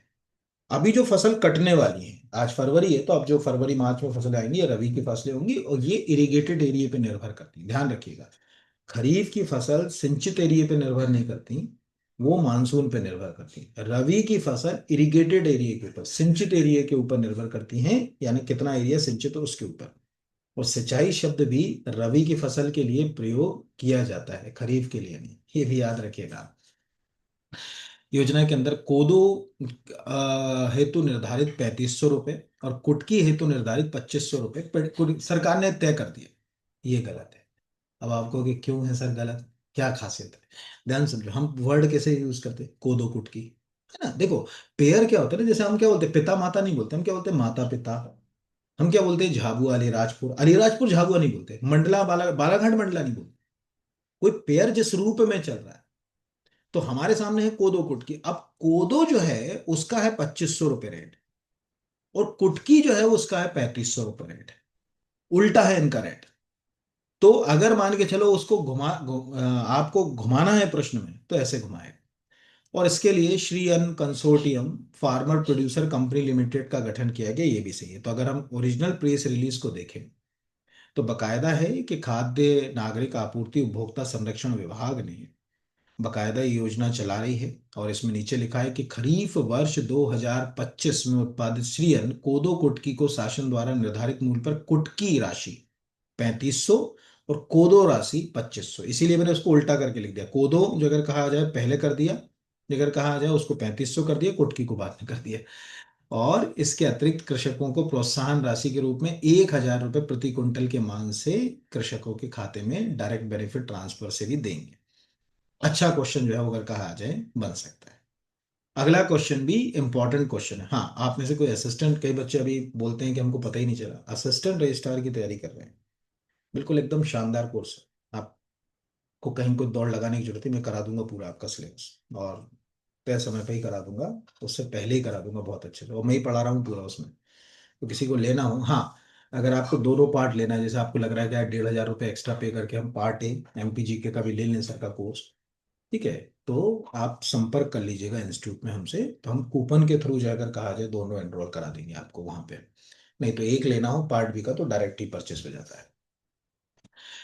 वर्ष 2025 में निम्नलिखित में मध्य प्रदेश में पंजीकृत कंपनियों की संख्या कितनी थी? ठीक है, फिगर है 4। अब ये क्यों आते हैं? यही क्वेश्चन है जो करंट के हमारे गाइड से हमको दूर करते हैं, यानी गाइड हमको हेल्प नहीं करती। तो अभी आप, जैसे हम ओरिजिनल इकोनॉमिक सर्वे पे जाएं, हम ओरिजिनल इकोनॉमिक सर्वे के पेज नंबर 146 को देखें। हमने ये 146 पे हमको मध्य प्रदेश के अंदर व्यापार पारिस्थितिक तंत्र का उल्लेख मिलता है। और ये बताता है कि 2013, यानी कंपनी, अभी तो चल रहा है कंपनी अधिनियम 2013 के अंतर्गत मध्य प्रदेश की कंपनियों के पंजीकरण में 2020 से 2025 की अवधि में 13.6% की औसत वार्षिक वृद्धि देखी गई, जो देश से ज्यादा है। यही प्रश्न एग्जाम में आ रहे हैं आजकल, 100%। बच्चा दिमाग खराब हो जाता, क्या पूछ लिया इसने, कहाँ से उठा लिया। वो पूछेगा कि राष्ट्रीय औसत वार्षिक से हमारा ज्यादा है कि कम, हमने कहा अरे ये कहाँ से आ गया। तो जो देश में कंपनी खड़ी हो रही है उससे ज्यादा हमारे यहाँ हो रही है। अगर हमारा ग्रोथ रेट 13.6 है तो देश का जो है वो यानी भारत के संदर्भ में 10.3 है। ये एक क्वेश्चन याद रखना है। दूसरा जो अगर कहा जाए भाई राज्य की सक्रिय, देखो दो तरह की कंपनी एक बन गई और जो है वो काम नहीं कर रही है। सक्रिय में भी हमारा जो है वो अगर कहा जाए, टेक्निकल जो अगर कहा जाए 12.8 है, लेकिन इस अवधि में राष्ट्रीय स्तर पर यह वृद्धि 17, यानी देश में जो एक्टिव कंपनीज है उनका परसेंट ज्यादा तेजी से बढ़ रहा है। दोनों प्रश्नों को ध्यान से समझते हुए लिखिएगा। अब हम यहाँ आए फिगर पर। फिगर में हमको दिख रहा है कि मध्य प्रदेश के अंदर पंजीकृत कंपनियां हैं 70,408, यानी रजिस्टर्ड, जिनमें से सक्रिय एक्टिव कंपनी है 49, यानी जिन लोगों ने रजिस्ट्रेशन तो करा लिया। क्या सरकार ने कहा कि अभी हमारे यहाँ मध्य प्रदेश में ग्लोबल इन्वेस्टर समिट है, मैंने कहा ठीक है साहब, हम फलाना गन्ने का फैक्ट्री लगाएंगे, फलाना शुगर का फैक्ट्री लगाएंगे ना, इसका लगाएंगे, जो भी है। आपने रजिस्ट्रेशन प्रक्रिया इसका लगा ली, आपने काम ही नहीं किया, तो आप सक्रिय नहीं कर पाए। ठीक है, तो दो तरह से अगर कहा जाए कि टोटल कंपनियां और सक्रिय कंपनी। प्रश्नकर्ता अगर वो टोटल रजिस्टर्ड, वैसे तो टोटल रजिस्टर्ड ही पूछेगा क्योंकि उसको बड़े आंकड़े दिखाना है, तो 70,408 कंपनीज जो है वो, और अगर एक्टिव कंपनीज बोला जाए तो 49,174 एक्टिव कंपनीज हैं, जो अगर कहा जाए ये आ सकती है। ऐसे ही हमारे पास जो हमारी जो फर्म्स हैं, जो फर्म्स एंड सोसाइटी एक्ट के तहत हैं, वो भी बढ़ ही रही हैं, कहीं कोई जो है वो कम हमको जो है वो दिखाई नहीं दे रहा, जो बाकी हम नेक्स्ट लेक्चर में भी करेंगे। अगले क्वेश्चन, ऐसे क्वेश्चन जो अगर कहा जाए परेशान करते हैं। ठीक है, ये क्वेश्चन हमको बहुत परेशान करते हैं। नवंबर 2025 की स्थिति में मध्य प्रदेश में उपलब्ध विद्युत क्षमता में सर्वाधिक विद्युत उत्पादन निम्न में से किस स्रोत से प्राप्त हुआ? फर्स्ट, आप खुद देखिए। अच्छा, ईमानदारी से ये भी सोचिए कि क्या अगर ये प्रश्न आ जाता और आपने इकोनॉमिक सर्वे को इस तरह से ना पढ़ा होता तो क्या हमसे बनता कि हम कंफ्यूज हो जाते? ये भी एक बहुत इंपॉर्टेंट। फर्स्ट इज है Madhya Pradesh power generating company के थर्मल पावर प्लांट। आपको मालूम है कि अभी हमारे पास एमपी का खुद का पावर जनरेटिंग कंपनी लिमिटेड है। चाहे हम सतपुड़ा में बात करें सारणी थर्मल पावर प्लांट की, अनूपपुर के पास हम जो अगर कहा जाए कि जो है वो जाएं अमरकंटक थर्मल पावर प्लांट की। ठीक है, हम जो अगर कहा जाए कि और भी हमारे जो प्लांट्स हैं, ये पूरे plants MP power generating company जो है वो जैसे संत सिंगा जी है वो भी देखता है। दूसरा है रिन्यूएबल एनर्जी। तीसरा है Madhya Pradesh power generating company के पास जो है वो जो हाइड्रो पावर प्लांट्स हैं वो। और चौथा है कि सेंट्रल के थर्मल पावर प्लांट्स भी हमारे यहाँ हैं वो। ये मैं पढ़ा भी चुका हूँ कई बार जो है वो। तो अगर हम इकोनॉमिक सर्वे के अंदर 167 पेज को ध्यान से देखें, ठीक है, तो वो हमें ये बात समझाने की कोशिश करता है कि मध्य प्रदेश में नवंबर तक की स्थिति बता रहा है कि पावर जनरेटिंग कंपनी लिमिटेड से 4,570 मेगावाट, जल विद्युत गृह उसके 922 मेगावाट। इसके अलावा अगर कहा जाए सेंट्रल जो अगर कहा जाए थर्मल पावर प्लांट्स हैं उससे 5,312, निजी क्षेत्र के ताप विद्युत गृह हैं तो 3,692, और नवीनीकरणीय ऊर्जा से 8,434। इस प्रकार मोटा मोटा माने तो मध्य प्रदेश में लगभग 25,500, एग्जैक्ट माने तो 25,416 मेगावाट का प्रोडक्शन हो रहा है। इसमें सबसे ज्यादा कंट्रीब्यूशन जो है वो है रिन्यूएबल एनर्जी का, जो आपको दिख रहा है 8,434। यहाँ पर ये बाकी तो कुछ अगर कहा जाए कंट्रीब्यूशन कम है। ऐसे क्वेश्चन जो है वो आपको एग्जाम में पूछे जाते हैं, इन्हीं की जगह कहा जाए भूमिका है। लगातार हमारा जगह कहा जाए कि प्रोडक्शन बढ़ ही रहा है, कभी हमारे प्रोडक्शन डिक्लाइन नहीं हुआ, लगातार ही आपको दिख रहा है कि ऊपर की ओर ही फिगर जो है वो जा रहा है। इस प्रकार ये एक अच्छा जो है वो अगर कहा जाए हो सकता है। बाकी जो अगर कहा जाए ये मिलियन उसमें यूनिट्स में तो नहीं आता, हाँ, लेकिन आप जहां भी पढ़ते हैं एक Madhya Pradesh power generating company के जो थर्मल पावर प्लांट है उनकी लिस्ट बना लीजिए, हाइड्रो पावर प्लांट है उनकी लिस्ट बना लीजिए, और मध्य प्रदेश के जितने रिन्यूएबल एनर्जी प्लांट्स हैं उनकी लिस्ट बना लीजिए। ये हमने तो पढ़ाया है बच्चों को अपने एमपीजी के वाले उसमें, पूरा एक सिस्टमेटिक तरीके से आप भी इसको प्लान कर लीजिए, तो आपको जो है उससे काफी जो है वो हेल्प हो जाएगी, या कोई क्वेश्चन होगा तो आपसे बन जाएगा। अगला है वित्त वर्ष 2024-25 में मध्य प्रदेश के तीन शीर्ष निर्यातों में किसे शामिल नहीं किया गया? फर्स्ट इज फार्मास्यूटिकल, उद्योग से अवशेष और अपशिष्ट तैयार एनिमा, परमाणु रिएक्टर, बॉयलर, मशीनरी, यांत्रिक अनुप्रयोग और विद्युत मशीनरी। देखो जो सबसे ज्यादा हम एक्सपोर्ट कर रहे हैं उस एक्सपोर्ट के अंदर अगर हम ध्यान से देखें ये जो दिख रहा है तो विद्युत मशीनरी का कंट्रीब्यूशन है, लेकिन वो 9वें नंबर पे है। अगर हम इसको ध्यान से इकोनॉमिक सर्वे के हिसाब से थोड़ा सा रिलेवेंट तरीके से समझने की कोशिश करें, हम जाए पेज नंबर 199 पर, तो हमें दिख रहा है कि मध्य प्रदेश के पास यानी टोटल इस समय ये ऊपर के अपन आंकड़ों से देखते हैं निर्यात, तो आपको दिख रहा है कि निर्यात यानी कि एक्सपोर्ट प्रमोशन के ऊपर भी हम अच्छा खासा काम कर रहे हैं। पूरा एक आर्टिकल ही है निर्यात के लिए किस तरह से अगर हम काम कर रहे हैं, व्यापारिक निर्यात और अन्य चीजों की कहानी इसमें दी गई है। इस एक्सपोर्ट प्रमोशन में जो निर्यात हमने 2024-25 में किया, उसमें फार्मास्यूटिकल, आपको मालूम है देवास और उसके आसपास, ये मंडीदीप के आसपास बड़ा फार्मास्यूटिकल हब है। जहाँ तक कि आप उज्जैन में जाओ, विक्रम जो उद्योगपुरी है, इसमें जो अगर कहा जाए, आप फार्मास्यूटिकल प्लांट्स भी अब बहुत तेजी से लगा रहे हैं यहाँ पर, है ना। तो उसको जो अगर कहा जाए, अपन मेडिसिटी और इसके रूप में भी डेवलप कर रहे हैं वहाँ पर। ठीक है। तो फार्मास्यूटिकल, फिर उद्योगों के जो अवशेष हैं, परमाणु रिएक्टर, एल्युमिनियम, इस तरह से आप 10 तो मुझे नहीं लगता कि याद कर पाएंगे, लेकिन कम से कम आप 10 में से शुरू के 3 याद रखिए। कि हम बायलर मशीनरी, ये जैसे भेल है भोपाल का, ये बायलर मशीनरी, ट्रांसफार्मर, इनके लिए काम करता है। ठीक है, यहाँ पर अगर कहा है तो ये एक प्रश्न जो है वो आपको पूछा जा सकता है। सेम निर्यात केंद्र के रूप में जिले जिले भी बहुत तेजी से अगर कहा जाए एक्सपोर्ट हब के रूप में जो है वो डेवलप हो रहे हैं। आपको दिख रहा होगा कि अगर ध्यान से देखें तो सबसे ज्यादा एक्सपोर्ट किया धार जिले ने, सबसे ज्यादा क्यों किया वो तो सबको मालूम है, डेट्राइट है भारत का, पीथमपुर। दूसरा, अभी आप ध्यान से देखो, धार जिले में ही पीएम मित्र पार्क भी स्थापित हो रहा है। तो धार के आसपास का जो इंडस्ट्रियल कॉरिडोर है वो काफी तेजी से डेवलप हो रहा है। धार के बाद इंदौर, इंदौर के बाद रायसेन, रायसेन में आप चले जाओ मंडीदीप, इतना बड़ा इंडस्ट्रियल हब है। आप कभी जो ग्रेफाइट जो होता है, ग्रेफाइट से जो इलेक्ट्रोड तैयार होते हैं, उसका सबसे बड़ा जो अगर कहा जाए एक्सपोर्टर हमारे यहाँ का एचईजी कंपनी है। एक भीलवाड़ा ग्रुप की कंपनी, कोई आप में से भोपाल के आसपास का होगा, तो ये जो मंडीदीप जाते हैं तो रोड पे ही एचईजी है। ठीक है, रोड पे ही एचईजी का जो है प्लांट है। तो वो जगहें जो अगर कहा जाए, आपको समझ पड़ती है कि हम क्या कहाँ से एक्सपोर्ट कर रहे हैं, कैसे। तो ये है, यहाँ पर अगर कहा जाए तो पूरे तो मत याद करिए, लेकिन कम से कम ये तो है कि आपसे कोई पूछे कि भाई मध्य प्रदेश में जिले बार सबसे ज्यादा एक्सपोर्ट कहाँ से हो रहा है, तो 4 कम से कम याद रखेंगे तो क्लैश नहीं हो। भले ही 10 याद ना रखो, चल जाएगी कहानी, पर शुरू के कम से कम 3-4 तो जो है वो आपको याद रखने ही चाहिए।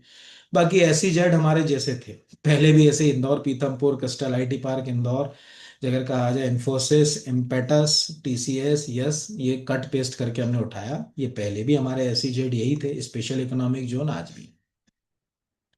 अगला है निर्यात तैयारी सूचकांक ईपीआई 2024 के में शीर्ष 10 प्रदर्शन राज्यों में केंद्र शासित प्रदेशों, केंद्र और केंद्र राज्य और केंद्र शासित प्रदेशों में मध्य प्रदेश की रैंकिंग क्या है। ठीक है, इसमें हम हैं 9वें नंबर पे। अब आप कहोगे ये क्यों लिया, तो करंट अफेयर्स का है, लेकिन इकोनॉमिक सर्वे में उनने इसको जो है वो अच्छे से प्रदर्शित किया, अच्छे से बताया। अगर आप ध्यान से देखो, ये इकोनॉमिक सर्वे का ही पेज नंबर 204 है। अगर हम इस 204 इसी के नीचे दिखा देता हूँ, 204 पेज को देखें तो एक्सपोर्ट प्रिपेयर्डनेस इंडेक्स, मतलब हमने निर्यात निर्यात तैयारी सूचकांक भी बोलते हैं। निर्यात को बढ़ावा देने के लिए जो कदम हमको उठाने चाहिए, उन कदमों पे हम कैसे काम करें, उसके आधार पर ये रिपोर्ट जारी हुई। 2024 की रिपोर्ट जो अगर कहा जाए, उसमें 4 पिलर्स थे। यहाँ पर जैसे अगर कहा जाए export framework, business ecosystem, policy and जो अगर कहा जाए गवर्नेंस, ठीक है, और बाकी चीजें, इनका अपना अपना वेटेज था। इसके आधार पर उन्होंने कैटेगराइज किया 3 कैटेगरी में, लीडर्स, चैलेंजर्स और एस्पायर। इन 3 कैटेगरीज में हम अगर हम देखें तो हम लीडर में जगह नहीं बना पाए, लेकिन हम चैलेंजर कैटेगरी में जगह बना पाए। हमें टोटल 57, ये क्वेश्चन तो करंट अफेयर्स का भी और इकोनॉमिक सर्वे में आपका 2 पेज में लिखा है। सोचिए, मतलब वो पूरा 2 पेज तक उसको नीचे भी लिखा है, उन्होंने पूरा समझाया कि हमने कैसे इतना स्कोर किया, क्या किया, वो अभी हमारे काम करें। बट हमें दिख रहा है कि हाँ यार, हम कैटेगरी में, तो अब हो सकता है कि नेक्स्ट ईयर हम जो कर कहा जाए लीडर्स में आ जाए। बट अभी हाल फिलहाल तो हम 9th नंबर पर हैं। मध्य प्रदेश 57 स्कोर के साथ हैं, और चैलेंजर कैटेगरी के अंदर जो है वो हमको रखा गया है। अच्छा क्वेश्चन है, इसके कोई भी प्रश्न बन सकते हैं। ध्यान रखिएगा, केवल प्रश्न मत पढ़िए, प्रश्न के भाव को समझिए कि हम कहाँ से आगे बढ़ रहे हैं, किस कैटेगरी में हैं हम, टॉप में कहाँ रैंक में हम स्टैंड कर रहे हैं। ऐसे ही क्वेश्चंस एग्जाम में पूछे जाते हैं। अगला है, ये पिछली बार का ही फिगर है, कोई अंतर नहीं आया है, थोड़ा सा अंतर है, वो हम देख रहे हैं। 5263, ये पहला प्रश्न है कि मध्य प्रदेश में कुल रेल मार्ग की लंबाई कितनी। 5263 किलोमीटर लंबे रेल नेटवर्क के साथ मध्य प्रदेश रेल नेटवर्क में भारत में कौन से स्थान पर है। थर्ड, फोर्थ, फिफ्थ, सिक्स, तो हम फोर्थ नंबर पे हैं।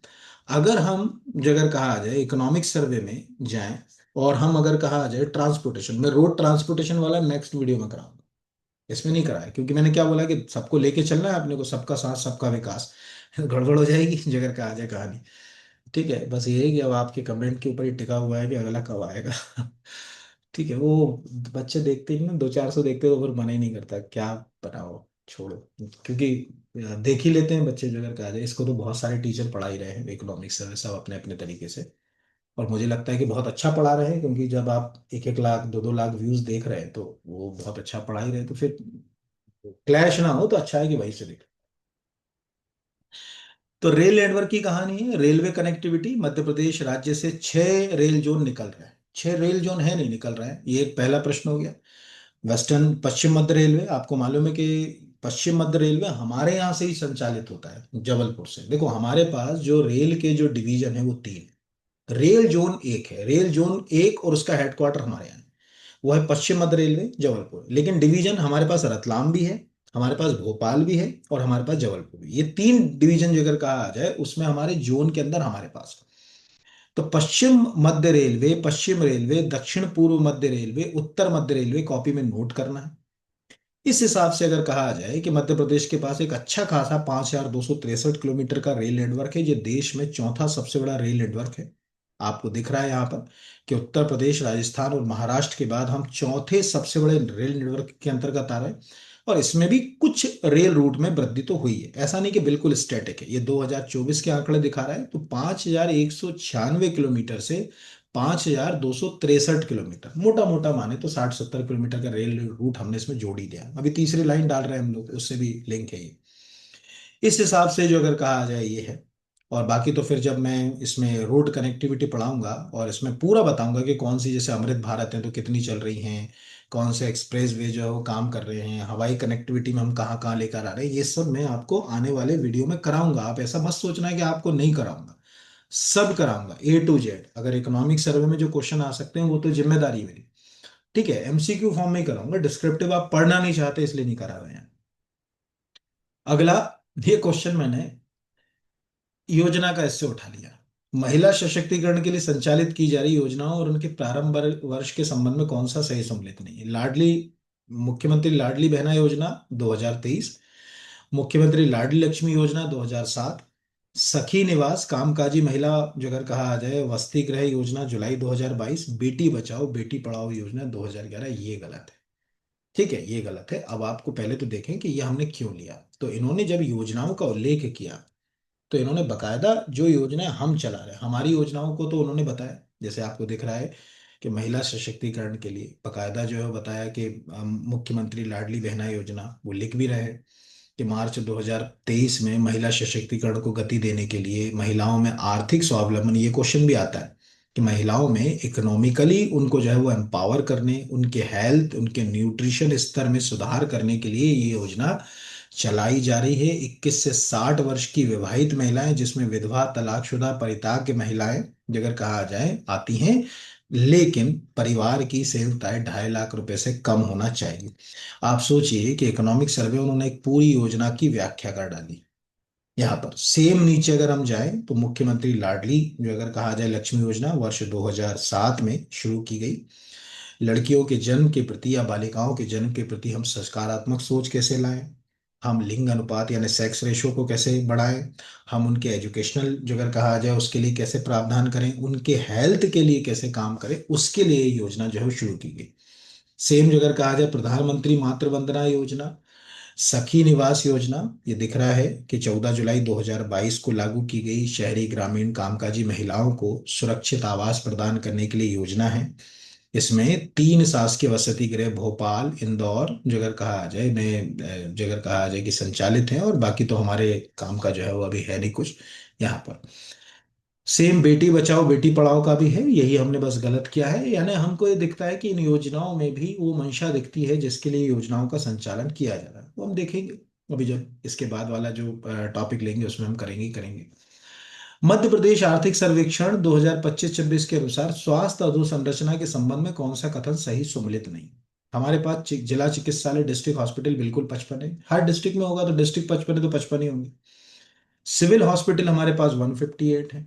कम्युनिटी हेल्थ सेंटर हमारे पास 313 है, और स्वास्थ्य क्षेत्र सब हेल्थ सेंटर जो है वो हमारे पास 10,556 है, 256 है। ये गलत है। सामुदायिक स्वास्थ्य केंद्र ओरिजिनल प्रेस रिलीज आपको लगा है।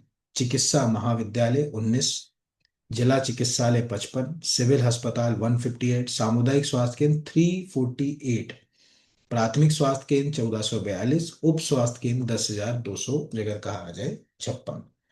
इस प्रकार अगर कभी आपको मध्य प्रदेश का हेल्थ इंफ्रास्ट्रक्चर कहीं लिखने को आ जाए, कोई पूछ लेकर कहा जाए कि भाई आप तो बताओ कि मध्य प्रदेश के अंदर जो हेल्थ सेक्टर है, उस हेल्थ सेक्टर के अंदर हेल्थ इंफ्रास्ट्रक्चर पे जो अगर कहा आ जाए कि हम कैसे काम कर रहे हैं, क्या जो अगर कहा आ जाए ये जो है वो चीजें, तब ये जो अगर कहा आ जाए क्वेश्चंस आते हैं। और इनके अपने अपने देखो, ये अभी तो बहुत लंबा हो जाएगा अगर मैं इसको समझाने बैठूं। एक्चुअल क्या है कि हेल्थ इंफ्रास्ट्रक्चर को हर राज्य को डेवलप करना। आप इंटरनेट पे जाइएगा और एक घोषणा सर्च कीजिएगा, आमल आट जो आलम आटा डिक्लेरेशन। आलम आटा डिक्लेरेशन एक डिक्लेरेशन था 1976 में। ये इसलिए मैं बता रहा हूँ क्योंकि इसको 50 साल हुए, उसके बाद भी हम जस के तस हैं, कोई हमने अंतर नहीं किया। उस डिक्लेरेशन में ये कहा गया था कि विश्व स्वास्थ्य संगठन का था डिक्लेरेशन, आलम आटा में हुआ था इसलिए आलम आटा नाम पड़ गया, कजाकिस्तान में शहर है यहाँ पर। उसमें जो है वो एक संकल्प आया, और वो संकल्प जगह कहा जाए कि ये था कि 2000 तक, वर्ष 2000 तक सबको हेल्थ सर्विसेज उपलब्ध कराएं, हेल्थ इंफ्रास्ट्रक्चर को बेहतर करें। तो टेक्निकली ये कहानी ये निकल कर आई, ये एक इशू है। तो 1976 का वर्ल्ड हेल्थ ऑर्गेनाइजेशन का डिक्लेरेशन, उसके बाद 1978 में आलम आटा नाम के शहर में, 1978 में आलम आटा नाम के शहर में एक बैठक होना, उसमें ये कहना कि 2000 तक सबको हेल्थ सर्विसेज बेहतर करेंगे। उसके बाद भी हम अगर कहा आ जाए ढाक के तीन पात, कहावत आपने सुनी होगी, पलाश का पत्ता देखिएगा तीन हिस्से होते हैं, हमेशा एक जैसे ही होता है, कोई अंतर नहीं है। वैसी ही स्थिति आज हमारी है। अब देखते हैं अगर कहा जाए क्या होता है, कुछ कहा तो जा ही नहीं सकता कि क्या होगा यहाँ पर कैसे। तो ये एक बस याद रखना है, बाकी और मुझे कुछ बताने की जरूरत नहीं है। इनमें से कुछ ना कुछ क्वेश्चन जो है वो आपको बन सकते हैं। क्या बनेंगे वो तो अब देखने वाली बात है, कैसे बनेंगे क्या होगा। ठीक है, तो ये अभी होगा एक आध दिन तो मैं इसमें ये भी बता दूंगा। अभी तो क्या है कि अभी मैं जैसे बोलूंगी जिला चिकित्सालय में कितने बेड होंगे क्या होंगे, तो अब उसमें तो क्या होगा कि थोड़ा सा बहुत ज्यादा टाइम कंज्यूमिंग। ठीक है, जो अगर कहा जाए टाइम कंज्यूमिंग, हाँ। इतना जरूर बता दूं कि जो प्राथमिक स्वास्थ्य केंद्र को देखो, उप स्वास्थ्य और प्राथमिक स्वास्थ्य केंद्र जनरली जो अगर कहा जाए, सरकार की जो आइडियल गाइडलाइन है कि 30,000 की आबादी पर एक प्राथमिक स्वास्थ्य केंद्र आपको स्थापित करना है। और अगर कोई जनजातीय बहुल क्षेत्र है, पहाड़ी क्षेत्र, तो 20,000 की आबादी पर एक आपको प्राइमरी हेल्थ सेंटर डेवलप करना ही है। जैसे बुनियादी, जैसे बाल स्वास्थ्य यानी वहाँ वैक्सीनेशन हो जाए, फैमिली प्लानिंग के जो अगर कहा जाए जो इश्यूज हैं उसके ऊपर काम हो जाए, जच्चा बच्चा से संबंधित जो मुद्दे हैं वो सब हो जाए, वो प्राइमरी हेल्थ सेंटर के अंदर होता है यहाँ पर। और उस प्राइमरी हेल्थ सेंटर को बेहतर करने के लिए भी आप कभी गांव से होंगे आप में से कोई, तो देखिएगा एक आयुष्मान आरोग्य नाम का जो है अगर कहा जाए कंसेप्ट चल रहा है भारत सरकार का, पर वो बंद ही पड़े हुए हैं अभी। है ना, प्राथमिक स्वास्थ्य केंद्र और उप स्वास्थ्य केंद्रों को हम लोग आरोग्य यानी आयुष्मान आरोग्य मंदिर के रूप में विकसित कर रहे हैं। अब भगवान जाने वो कब विकसित होंगे। आप में से कोई लिख भेज देगा कि सर हमारे गांव में लिख तो दिया आयुष्मान आरोग्य मंदिर, पर अभी चालू जी नहीं हुआ यहाँ पर। तो ये है, उसमें 12 सर्विसेज आएंगी। अब वो क्या आएंगी, कुछ जो है वो कहा नहीं जा सकता, देखने वाली बात है ना। और कम्युनिटी जो हेल्थ सेंटर होता है वो 1,20,000 की आबादी पर, और जनजातीय क्षेत्रों में 80,000 की आबादी पर आपको कम्युनिटी हेल्थ सेंटर खड़ा करना ही पड़ेगा।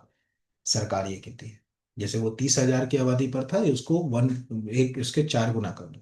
1,20,000 की आबादी के ऊपर आपको कम्युनिटी हेल्थ सेंटर करना पड़ेगा। और कम से कम 30 बेड की एक हॉस्पिटल हो, यानी वहां पर आपको 30 बेड की जो अगर कहा आ जाए हॉस्पिटल उसको बनाना पड़ेगी। फिर तो सिविल हॉस्पिटल वगैरह तो जो आते हैं वो मुझे बताने की जरूरत नहीं है। 2025 तक मध्य प्रदेश के पंजीकृत भौगोलिक संकेतों की संख्या कितनी है? 27, 28, 29 थी। ये बकायदा पूरा आर्टिकल है 480 पेज के ऊपर, और उसमें सरकार ने अच्छे खासे अपनी जो अगर कहा जाए वो भी बताई कि देखो हमने कितने सारे जीआई प्रोडक्ट को जो अगर कहा जाए कि पहचान दिला दी। तो आप खुद भी, वैसे तो मुझे लगता है कि पूरे ही याद रखना चाहिए। चंदेरी की साड़ी, जो अगर कहा जाए, अशोकनगर, चमड़े, इंदौर के खिलौने तो इंदौर ही है। बाघ प्रिंट धार सबको मालूम है। दतिया टीकमगढ़ का बैल मेटल, दतिया सबको मालूम है। महेश्वरी मुझे बताने की जरूरत नहीं, झाबुआ बताने की जरूरत नहीं। नागपुरी जो संतरा है, जो अगर कहा जाए मध्य प्रदेश और महाराष्ट्र यानी छिंदवाड़ा पांडुरना इसके आसपास काफी पाया जाता है। ऐसे नीचे की ओर बढ़ोगे तो कुल आखिरी जो है वो 30 फिगर मिलेंगे, जिसमें से अभी कुछ सबसे आखिरी में जो जुड़े हैं वो हैं छतरपुर का फर्नीचर, खजुराहो का स्टोन क्राफ्ट, बैतूल की भरेवा मेटल क्राफ्ट, ग्वालियर का पेपर मेशे, ग्वालियर का स्टोन क्राफ्ट और पन्ना। ये अभी 2025 में ऐड ऑन हुए यहाँ पर, मतलब। तो इनको आप सबसे पहले प्रायोरिटी पर देखिए। बाकी स्टोन क्राफ्ट के लिए ग्वालियर भी है, स्टोन क्राफ्ट के लिए आपको यहाँ पर जो है वो जबलपुर भी, जो अगर कहा जाए, दिखाई दे रहा है। और फिर ऊपर जाओगे तो फिर कई चीजें हैं इसमें। उससे जैसे बुंदेलखंड का काठिया गेहूं है, ठीक है, यहाँ पर अगर कहा जाए। और सरवती गेहूं सीहोर। कभी वो आशीर्वाद आटे का ऐड देखिए, एक इंटरनेट पे यूट्यूब पे क्लास खत्म होने के बाद टाइप करिए आशीर्वाद आटा है। वो इंदौर, वो क्या बोलता है, सीहोर के सरवती गेहूं से चुन चुन कर लाए हैं, मतलब वो ऐड में भी बता रहे हैं। तो ये एक इस तरह से अब आपका खुद का होमवर्क है। कुछ चीजें बच्चे को स्मार्ट बिहेवियर में करना चाहिए। जस्ट लाइक एक क्लास के बाद आप बैठ जाओ कि इसमें से एग्री प्रोडक्ट अलग कर लो, एग्री प्रोजेक्ट, ठीक है। जैसे सबसे पहले आपने जो अगर कहा जाए कि कृषि और पशुपालन से जुड़े उत्पादों को अलग कर लिया, जैसे झाबुआ का कड़कनाथ, नागपुर का जो संतरा, ठीक है, यहाँ पर अगर कहा जाए महुआ का देशवारी पान, ठीक है, या बालाघाट का चिन्नौर चावल, सरवती गेहूं, सुंदराजा आम। तो उससे क्या हेल्प होती है कि इनमें से कौन सा हमारा कृषि उत्पाद नहीं है, कौन सा हमारा जो अगर कहा जाए खाद्यान्न नहीं, कौन सा हस्तशिल्प नहीं है। ऐसे क्वेश्चंस भी आपको आते हैं। जैसे हीरा है, आपको दिख रहा है पन्ने का हीरा, वो उत्पादित है, वो प्रोडक्शन में है, ना कि जो है वो हस्तशिल्प में। इस नजरिए से भी जो अगर कहा जाए ये प्रश्न आपसे पूछा जा सकता है। तो ये आज मैंने पहला इकोनॉमिक सर्वे का वीडियो आपके सामने लेकर आया, आपको समझाने के लिए कि इकोनॉमिक सर्वे इतना अच्छा चीज है कि अगर आप ध्यान से उसको पढ़ें तो आप कई सारे क्वेश्चंस एग्जाम हॉल में ठीक कर सकते हैं। उम्मीद करता हूं कि अच्छे कमेंट्स आप करेंगे। अगर बुरा लगा है, वीडियो नहीं समझ आया, क्योंकि आप लोगों ने ऑलमोस्ट देख ही लिया होगा कहीं ना कहीं, तो आप वो भी कर दीजिएगा कि यार मजा नहीं आया, ठीक है, अगर कहा जाए तो फिर अपन उसको टर्मिनेट भी करेंगे। दूसरा, अगर आप एमपी के किसी भी एग्जाम की तैयारी कर रहे हैं तो एमपी जीके का ये कोर्स बहुत, खासकर मैंने कई बार बोला कि अगर आप में से कोई बच्चा असिस्टेंट प्रोफेसर पॉलिटी या हिस्ट्री को फोकस कर रहा है तो ये हेल्प कर सकता है। और अगर वो अभी असिस्टेंट रजिस्ट्रार का एग्जाम फोकस कर रहा है तो हमारा असिस्टेंट रजिस्ट्रार का तो बहुत अच्छा कोर्स, मतलब अभी मैं खुद ही पढ़ा रहा हूँ पूरा कोर्स यहाँ पर। बाकी और भी कोर्स एप्लीकेशन डाउनलोड करके आप देख सकते हैं, अच्छे हेल्दी कोर्स कोर्स हैं, ठीक है। आपको टू दी पॉइंट चीज़ें ले जाने की कोशिश करता हूँ मैं जहाँ एग्जाम में है उससे। और वेट करिए, इसके पार्ट 2 के लिए आएगा, आप चिंता मत करिएगा, मैं करा दूंगा। लेकिन आप सोचो कि मैं आज ही सब करा दूं तो नहीं, आपके पास समय है पर्याप्त। आपका जैसे किसी का अप्रैल में पीएससी का पेपर है, किसी का मई में इसका पेपर है, क्या बोलते हैं, असिस्टेंट रजिस्ट्रार का। मैं अभी आपको मार्च मार्च में ऑलमोस्ट 3 4 ऐसे इकोनॉमिक सर्वे के वीडियो करा दूंगा, जिससे आपको, हाँ, इन फ्यूचर आपको लग रहा है कि इकोनॉमिक सर्वे बहुत डिस्क्रिप्टिव पढ़ना है तो एप्लीकेशन के ऊपर एक छोटा सा हम कोर्स भी लॉन्च करेंगे, 100 1 रुपए का ही होगा, इससे ज्यादा का नहीं होगा, अगर करेंगे भी तो। उसको जो अगर कहा जाए आप बाय करके विस्तार में भी पढ़ सकते हो, एक एक लाइन को डिस्क्रिप्टिव नेचर में कि क्यों है कैसा है वो डिस्क्रिप्टिव, क्योंकि वो होगा कम से कम 25 30 लेक्चर का, इससे कम का तो नहीं होगा। पिछली बार 21 लेक्चर का था वो, इस बार तो और ज्यादा लेंथी है, तो उसका एक लेक्चर तो हो भी गया अभी यहाँ पर। तो ये बात हो गई, कहानी खत्म। सबको धन्यवाद, खूब उन्नति कीजिए, आगे बढ़िए, प्रयास करिए अच्छे से। सफलता केवल प्रयास के ऊपर टिकी हुई है ना, प्रयास तो करना ही पड़ेगा, हम प्रयास ही नहीं करेंगे तो काम कैसे चलेगा। और कई चीजें हमें दिखती हैं, ठीक है, लेकिन हम कोशिश नहीं करते, तो उस कोशिश भी करिए कि चीजें अगर दिख रही हैं तो आलस में अगर छोड़ दो, नहीं ये चीज है तो इसको किस तरह से और स्मार्ट बनाया जा सके। जैसे अभी अपन ने देखा ना कि यहाँ तो 30 फिगर लिख लिया, एक बच्चा है कि 30 ही पे काम चला है, नहीं, स्मार्ट करने के लिए क्या करा, इसको एलिमिनेट कर लिया, हस्तशिल्प को अलग कर लिया, कृषि वाले को अलग कर लिया कि कितने कृषि उत्पाद है। पेपर वाले ने उठा के पूछ लिया इनमें से कितने कृषि उत्पाद है, आप कंफ्यूज हो गए, अरे बाप रे, के लिए 30 पढ़े थे वो फलाने टीचर से, उसने ये थोड़ी बताया था कि इतने इनमें से कृषि क्यों जुड़े। ऐसे आप एक चार्ट बना लो हेल्प। तो बहुत धन्यवाद सबको, थैंक यू वेरी मच।